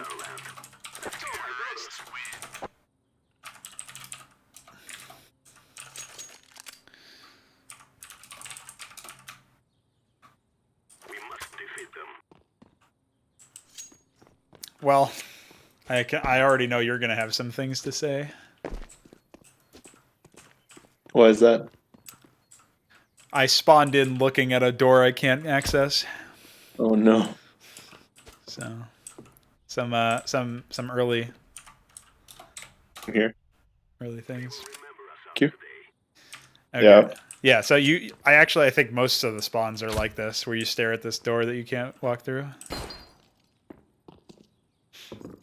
Celery asks, what maps are we going to cover today? We're going through Google Doc in the order, but I don't mind skipping some things if some people... I'll post the Google Doc again so you guys can see. I don't mind skipping some things and bumping some other things in the list if the map maker is here and wants their map looked at. So just in case they can't reach some of the later streams that we're doing. Mm-hmm. But right now... Celery is the maker of Paradise. Right. We want to look at this next. Yeah, I don't mind doing that. 1, 2, 3, 4, 5. Yeah, this is only our 5th map, and we've been live for almost 2 hours. So we're taking our time, and there's like 60 or 70 on that list. So it'll be interesting. All right, so aside from the initial staring at a door you can't access, let's see. We have a right path. I understand actually why, because he wants you to be able to realize that there's a left and a right path. I'm not sure if like maybe this could be attenuated by making this the pathway to the staircase, and then the actual blocked off pathway is to the right, so you're not even looking at it. That way you're looking at a pathway that you can go through and a pathway that you can go through to your left. But is this actual gameplay space? It looks like it. It is. I guess they wanted to keep the line of sight for some situational engagements. Yeah, maybe it's fine then. Yeah. We got the classic stall. I am the stall man. Is it open? Oh, it is open. Yeah, you just walk in, dude. Porta Pooey. All right, so if we're going to go towards the CT spawn before we go to the bomb site, first things first, I actually really like the different colors that are in this area, although I don't know. Some of them are a bit more muted, so it probably helps with blending. But we got like, well, I guess maybe there's some lighting issues towards the bottom there, but we have like, green, blue, yellow, red, or orange, or whatever that is, then red from the bricks. There's all sorts of different things. I can't speak to whether or not it's good from a compositional perspective, but the fact that there's a lot of vibrance here is nice. Sort of like what we talked about in Sunburn is like a nice little welcoming area that's like popping and really making you like, okay, cool. But I also think that it's good that the colors in general are a bit darker because this is no gameplay space area, right? There's nothing over here, so you want to have your eyes drawn over here, and I think maybe that could be improved a bit by adding some lighting to...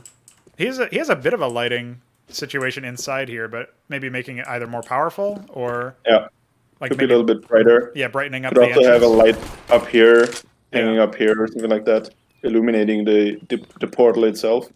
Right, the sun position is also such that like it actually cuts off where the door exits almost, or where the door frame ends, which is probably not. I don't know how intentional that is, but that's actually a nice touch if it is, because it's like shining directly on it.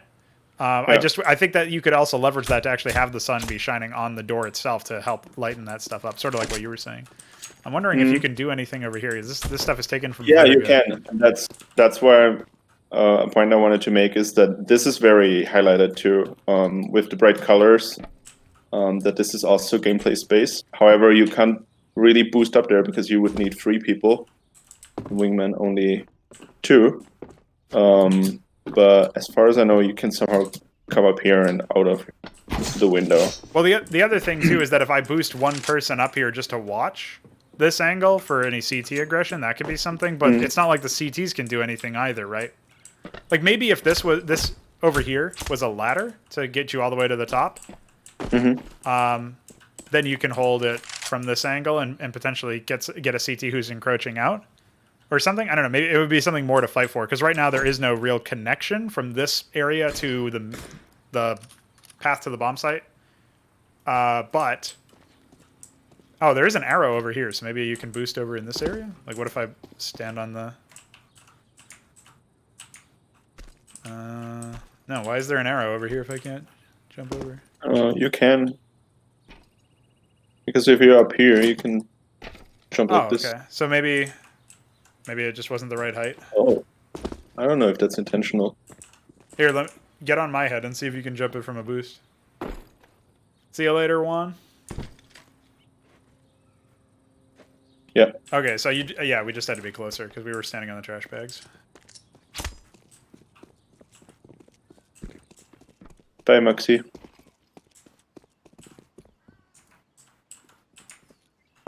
Can I boost you up to the rooftop from here? Yeah, probably. It's actually pretty cool. I always like when you can get up on roofs. Yeah. Well, we've been cool deprived of element. this opportunity for so long in other maps. It's nice to see it happening. Well, it's there in Inferno to some extent. Yeah, true. It's just in that like porch area on A, right? Yeah. Well, this tree has some wacky The collision. tree is a little bit. I wonder if this is intentional just because of that tree collision, but maybe it is. I don't know. That's just still like a huge threatening position for CTs to be able to do. But I like that it's like front and center too, as far as a boostable spot goes, right? Because it almost feels like you should be able to self-boost up here. But you can't, from what I can tell. No. Alright, so then we get to the bomb site, which is very colorful indeed. Mm-hmm. I would much rather the first maps people make end up being like overly colorful than overly drab. So I'll take that. So this line of sight engagement, you can't open any of these doors. I'm wondering why. Okay, so there's one thing, like, I know for a fact that this thing here is, I think, indestructible from this side. But you can open it from the other one if you shoot the little support thingies. Oh. So that's a pretty cool one-way passage for T's. And you couldn't bang through it to destroy this. I think you could. If you restart around, we can check. Okay. I think you could. But you would need to aim at the support beams. Oh no, you can't actually. Interesting.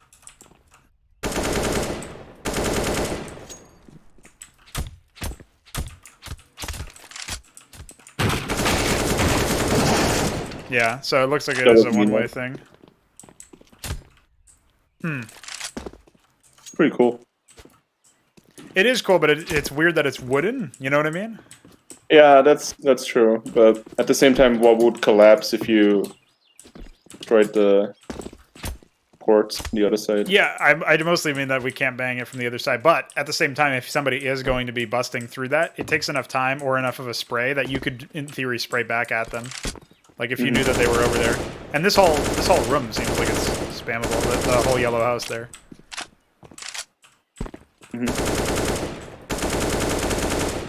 Oh, maybe it's not that one? Hold on. Oh yeah, that one's not gameplay space. That's like through. Whereas, no, I can hit you through that. So, okay, so what's this area? This is like the outer arch. And the bomb site, okay, it's pretty big. How do we get there as a CT or as a T? Oh, we need to go up the stairs at spawn through that hallway. Yeah, so when you spawn in, you take a right to go up the stairs, and then you go through the hallway. I'm wondering why you would ever want to take the CT side, then. Especially since they have that really powerful boost that they can do. Like, most of the time when you want to do something like that, it's so that you can flank from another position. But it's such a long rotation that I don't know if it would ever be The ideal. roof is very powerful. Because even if you're on the roof, you can still influence the bomb site. Or look into the bomb site. If I stand here, I can see every exit that T's can take, except for the one that they need to give sound cues from. Oh yeah. You can see this one, you can see over here, you can see over here. There's another one that they can take, which is... Oh wait, no, it's not. Never mind. Yeah, I thought they could come out over here, but they can't. I was confusing it for that other arch one. Yeah, so that... Maybe that is really not intentional then.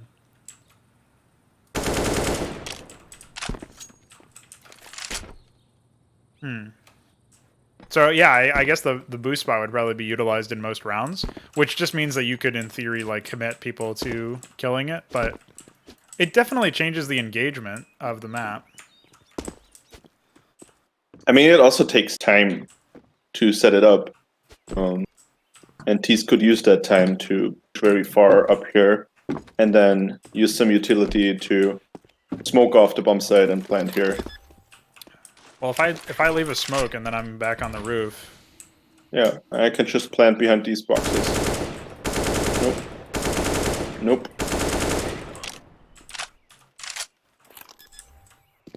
Okay, yeah, and the boxes aren't spammable, right? Mm-hmm. Oh, a little bit, apparently, in some cases.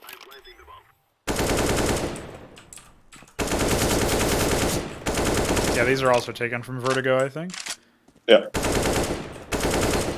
Okay, so I have to fire only through one box, basically, is what I'm... Or like one half of it or something. So that's fine, yeah. That means that you could just throw a smoke down and plant and then come back. You would then go back into like a retake scenario. Because you could plant behind the box over here. Mm-hmm. And all you would really need is like if both of you just throw 2 smokes, you can plant pretty much anywhere over here and then have a really good angle on the retake. I mean, obviously then you don't have smokes, but... Yeah, you don't have a lot of options, though, to play the after plant. You can only go back into this hallway. Yeah, Or you threaten a rotation directly afterwards on is what them. I was thinking, but yeah, you're right that you don't have any immediate things. So like maybe you would want to throw that smoke, plant, while one guy covers for a bomb site player rotator, like a bomb site CT. And then if you would want, you might want to take like more bomb site control.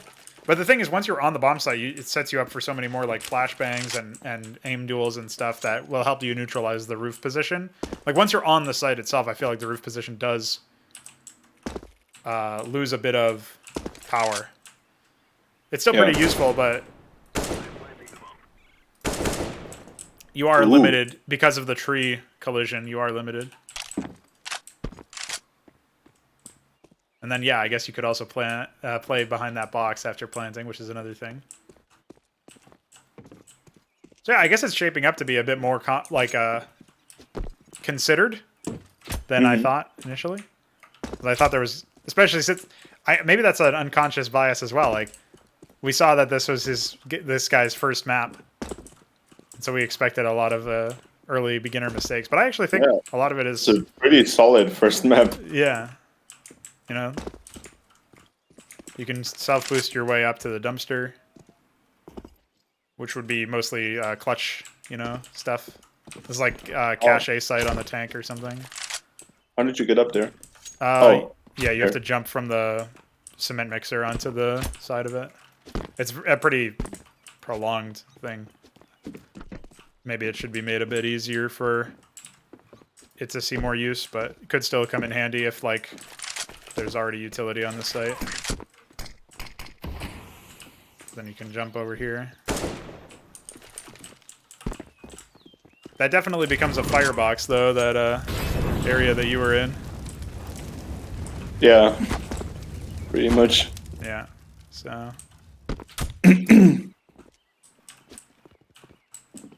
yeah, I mean, a lot of complexity to the bomb site itself. What's going on with this? Is this some sort of Easter egg, or? This looks like something out of BioShock. That's the boiler from Inferno. Oh, is it? Mhm. Because I saw it on Pithead as well, so I was kind of curious. But it's usually a little bit smaller. I think that's scaled up. It's also usually really dark in that context. I wonder what this if this is actually a lineup or if that's just No. like. Good. Oh, maybe actually it is. Hold on.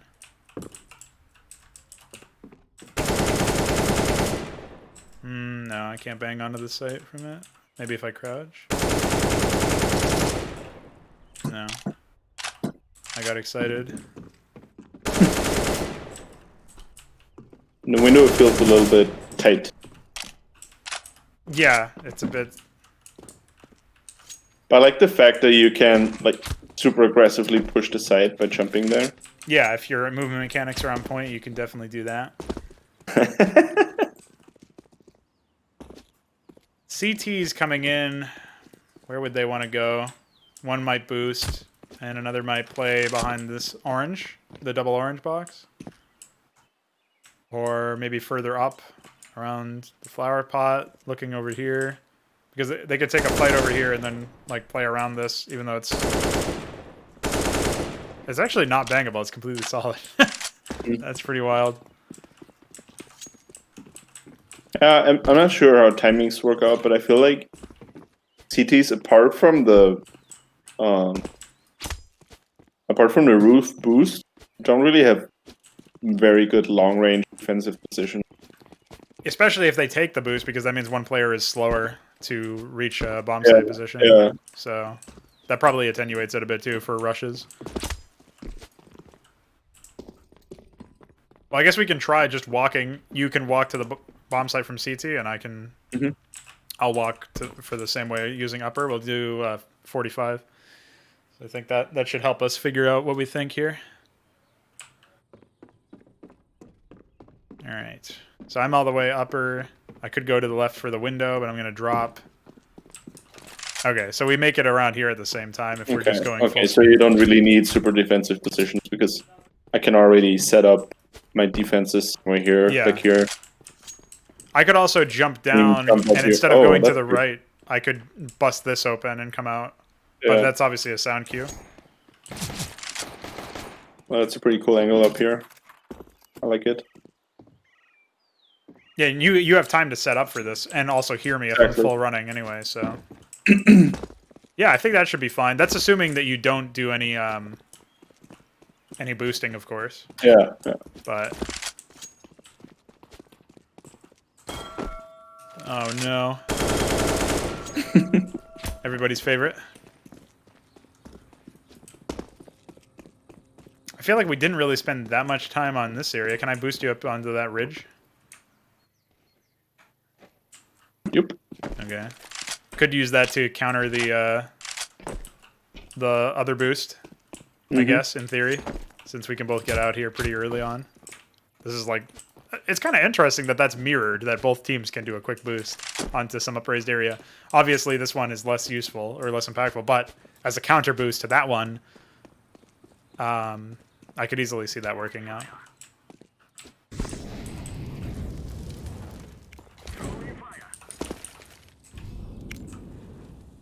Oops.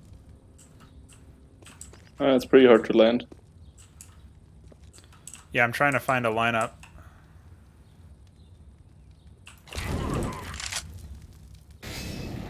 I have to aim a bit higher.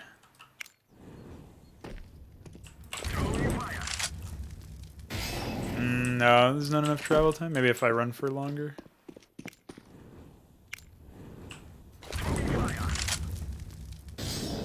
No, then it bounced. Yours bounced off and then blew up. That was pretty impressive. I'm not sure if there's one from a safe angle, though. Is that like a running jump throw? Yep. Need to aim very low, though. And that's too high.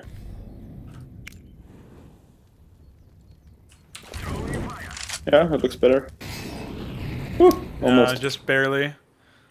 That's a tough one to...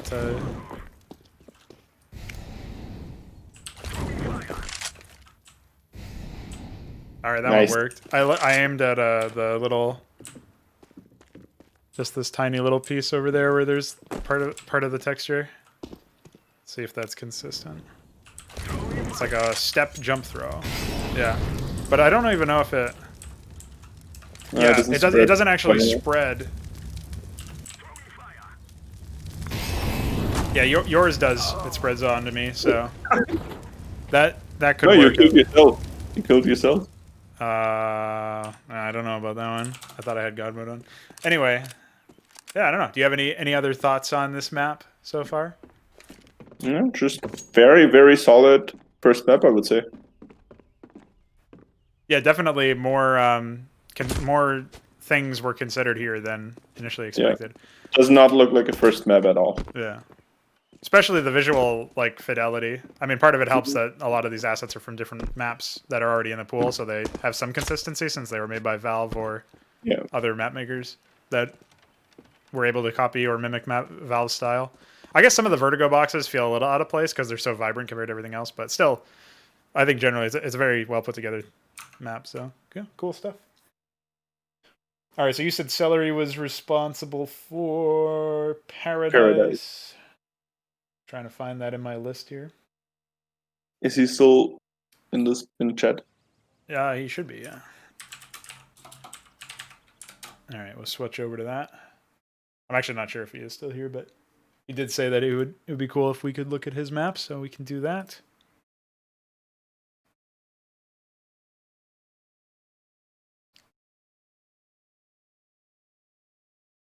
Oh, here it is. Entry number 30.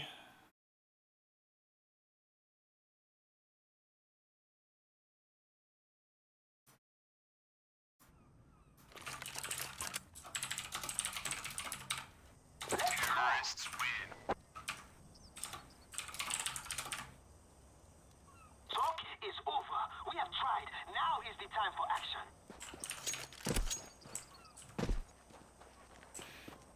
This reminds me of, I've never actually played on that Danger Zone map, but there is a jungle map. Mm-hmm. Jungle Tea or something. Yep. Which this kind of reminds me of it.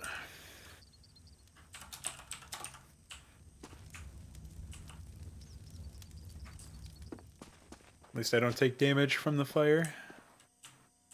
Unlike some maps.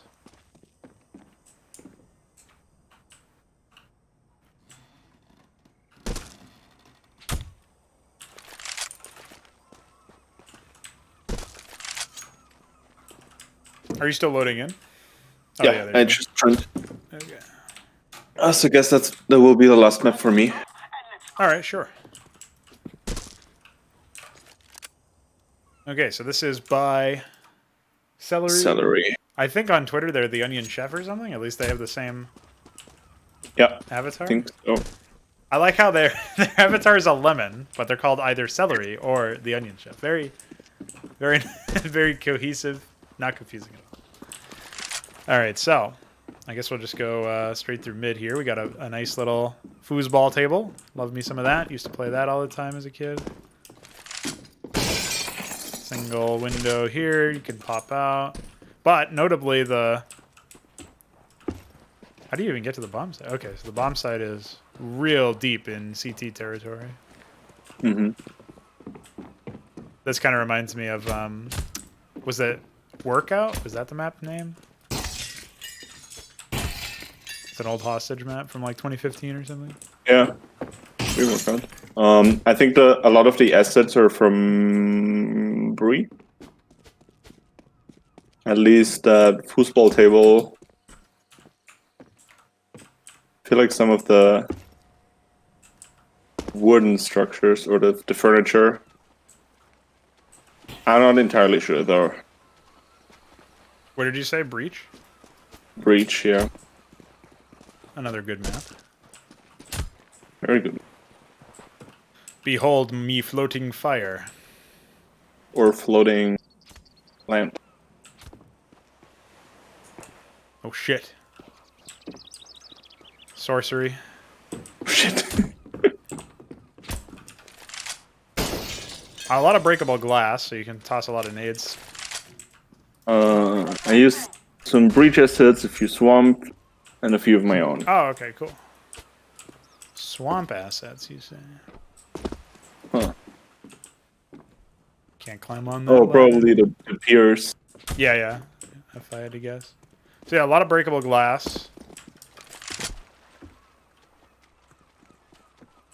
And we have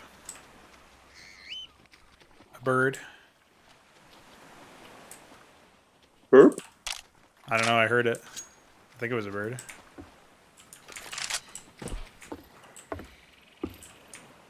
Alright, can't self-boost onto that one. Can on this one, though.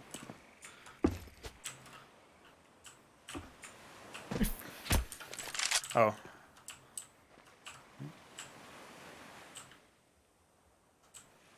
I don't know. How did I get stuck there? So what if we go to the other... Oh, there's another path over here. Hold on. So this takes you out towards CT spawn. Okay, interesting. So this pathway over here will let you potentially get a flank on. I guess you could lurk out.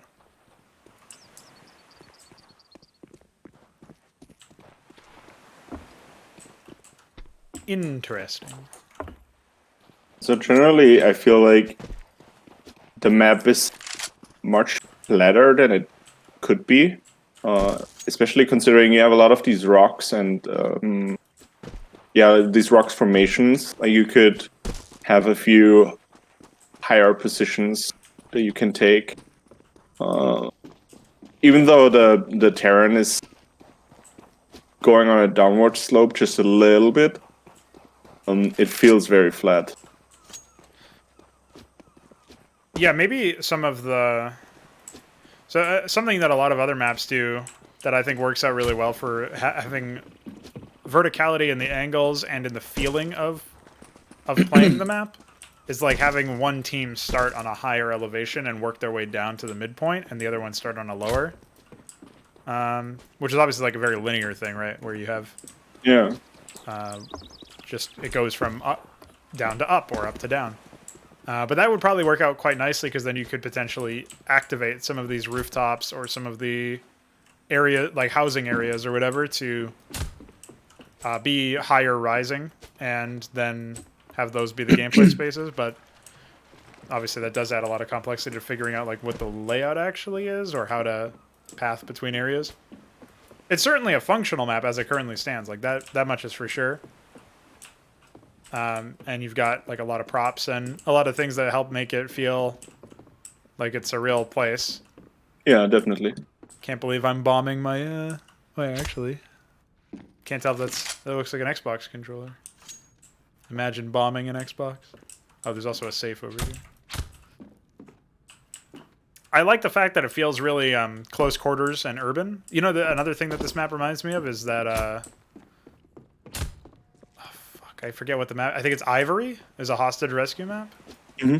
That had some really wacky areas for spawns. Like the T-spawn, for example, was really... Like, had a lot of close quarters things. I like that the water here masks your footsteps a bit. It doesn't really... I can hear it very clearly.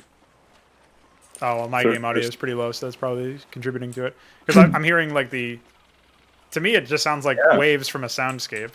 Yeah, it sounds much quieter in first person actually than it is in third person. I can hear your footsteps louder than mine. Oh, okay, interesting. So yeah, then it's actually baiting you. I'm a sneaky ninja. Headshot. See you later. Okay, I removed rooftop access after playtest. Wanted to keep the layout very simple so I could put more time into the theme while also keeping the map functional. Yeah, I feel like the theme on the outside is delivered pretty well. I assume that the theme is like the map title suggests, where it's supposed to be this like resort or this. It's like. Oh, I thought I could potentially go in there. It's like relaxation vacation spot.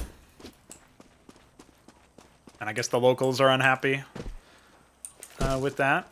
So in that case, it's quite simple. I'm wondering if maybe it would be easier to... Like, when we're inside the house, it definitely feels like a nice homely area. and I guess this area is kind of similar, where with the props it feels like there's stuff going on here, but... Oh, and then you can throw a grenade through that.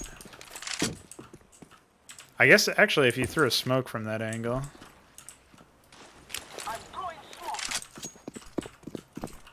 Nice. And then you can plant and just watch for a boost. What happened over here? You said, oh yeah, you can boost on top of the chicken head or the Hello Kitty or whatever that is. Chicken. And this is bangable or yeah.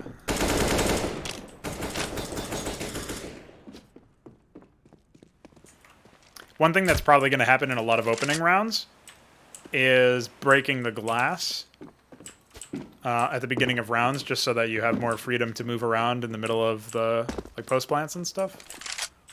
This feels a little weird. Like this feels like it could be gameplay space in there as well, but obviously then it adds something else to the layout, which might be. I think it's pretty well done in the way that they block the view with these wooden panels, so it's not like super obvious that I can go in there. But yeah, well, especially from the other side too. Like there's took away the light. Maybe it could even be something that is at least possible to shoot through for a firefight, even if you can't walk through there. Is what I'm thinking though. It's like if a CT pushes out here towards the T-spawn, and then they might be able to like take a spot against them or something. I mean, right now I guess you could wallbang through it, but no, you can't. Oh, you can. Yeah, it's probably not very much damage, I guess, but.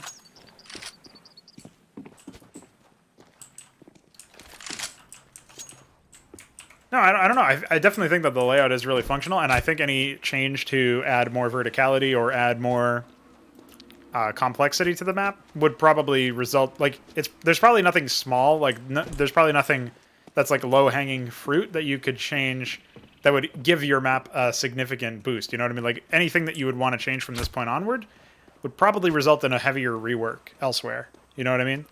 I don't know if you agree with that, poLemin, but like I look at this and I'm thinking, if I was going to suggest a change, I'd probably have to suggest a bunch of companion piece changes. Otherwise, it might end up doing like I don't know if there's anything small that could be done here. Yeah, like one suggestion that I would have, if you would come over to where I am, the other side of the map. For example, this flanking route and the other one feel very similar. So in the other one, you have like this weird connector that loops back into the center of the map. So what I would suggest with this one is to come up at a little bit of an elevated position, like maybe this bit, like this high, just a little bit, that you have. And maybe have a drop as well. Exactly, and with a rock face or something like that, just to have some variation in the choke points themselves, because all of them play on the same level basically. And with that, you would be able to bring at least a little bit of variety into it. In this map, I rarely feel the need or desire to jump. There's very little that I can maybe hear on site a little bit, but other than that, I don't feel like I need to jump somewhere or want to jump up on something. Yeah, I do think that there's a limited number of spots that allow for. I mean, like when you're jumping around in cover over here, I like the potential for jumping, but it does feel very limited in application. Yeah, there are also no cool like defensive high ground positions or elevated positions that you can take. I don't know if you can maybe see through that window. Yeah, a little bit, but you don't have full control, so it's. Yeah, lines of sight would be pretty cool too. I wonder how if these are. It looks like there's mildly spammable. Probably not as much as like wood or something, but.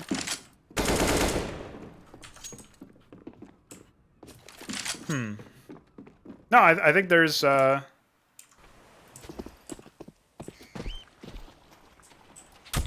only Looks plans pretty is to make solid, a sequel, which was well on the way, plus improving FPS dramatically on this one. The sequel is much more gameplay focused since it's actually started as an arms race map focused on visuals. Oh, okay, so you were like practicing the theme then. And I guess that goes in line with what you said earlier, Celery, where you were going to focus on...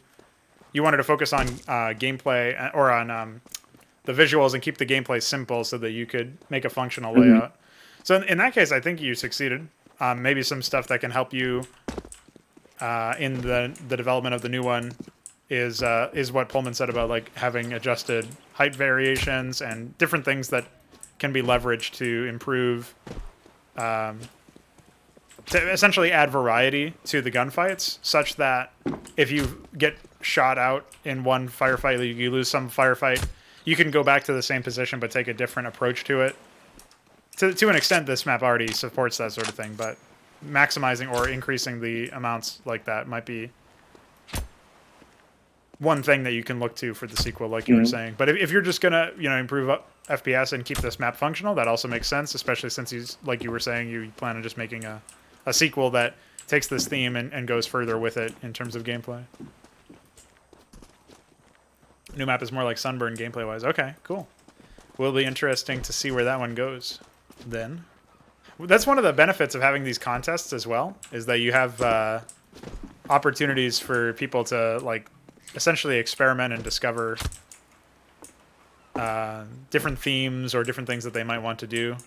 Yeah. And from there they can figure stuff out. How did you get up there? Right. Jump. Listen, you can't just tell me that you're jumping. You know that I'm not very good at that. All right. Here we go. We've done it, lads. So yeah, I mean, a little bit of small tweaks and changes there could help with elevation and stuff, but certainly a functional layout. Seems like the bomb site is really cool and interesting to play. Like I'm definitely interested in seeing that in action. Certainly, some of the more the firefights or the angles that you're going to take on the approach could be a bit more exciting. But the bomb site itself looks really cool to play around. Certainly, close quarter stuff. A lot of different things are viable because you can take like mid-range angles over here. Well, this sort of gets in the way. You can take mid-range angles. Oh, you can even stand on this. Oh. So you could take stuff like that, maybe, and that's just be like rifles and maybe even ops are king in those engagements, but then you can get closer with SMGs and shotguns and stuff. So there's a lot of variety in what's viable.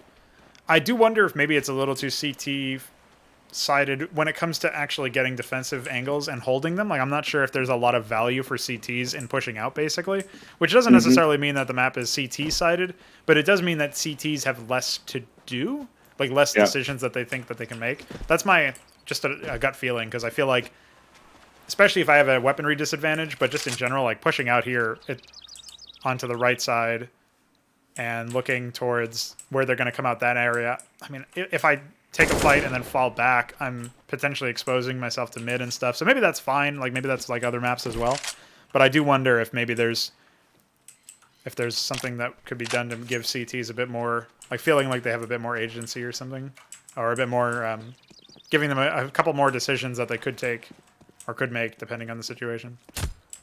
But yeah, congrats on getting 10th place though. You can tell I'm slowing down here a bit. I need some water.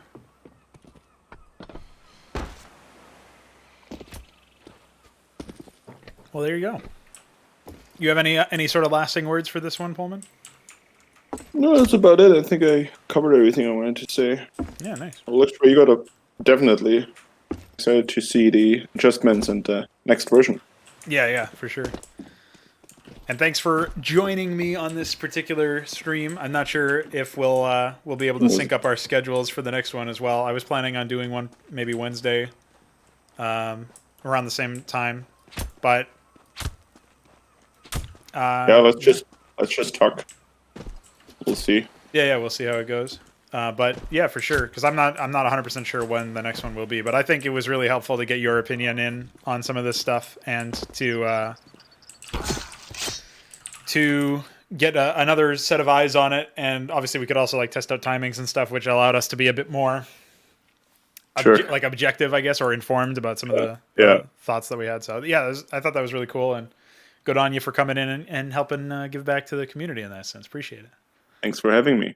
Yeah, of course. And thanks everybody who tuned in and dropped a follow and all that. We will be back with some more of these in the future, with or without poLemin. We'll see. But yeah, hope you guys found the feedback useful, and I will catch you guys on the next stream.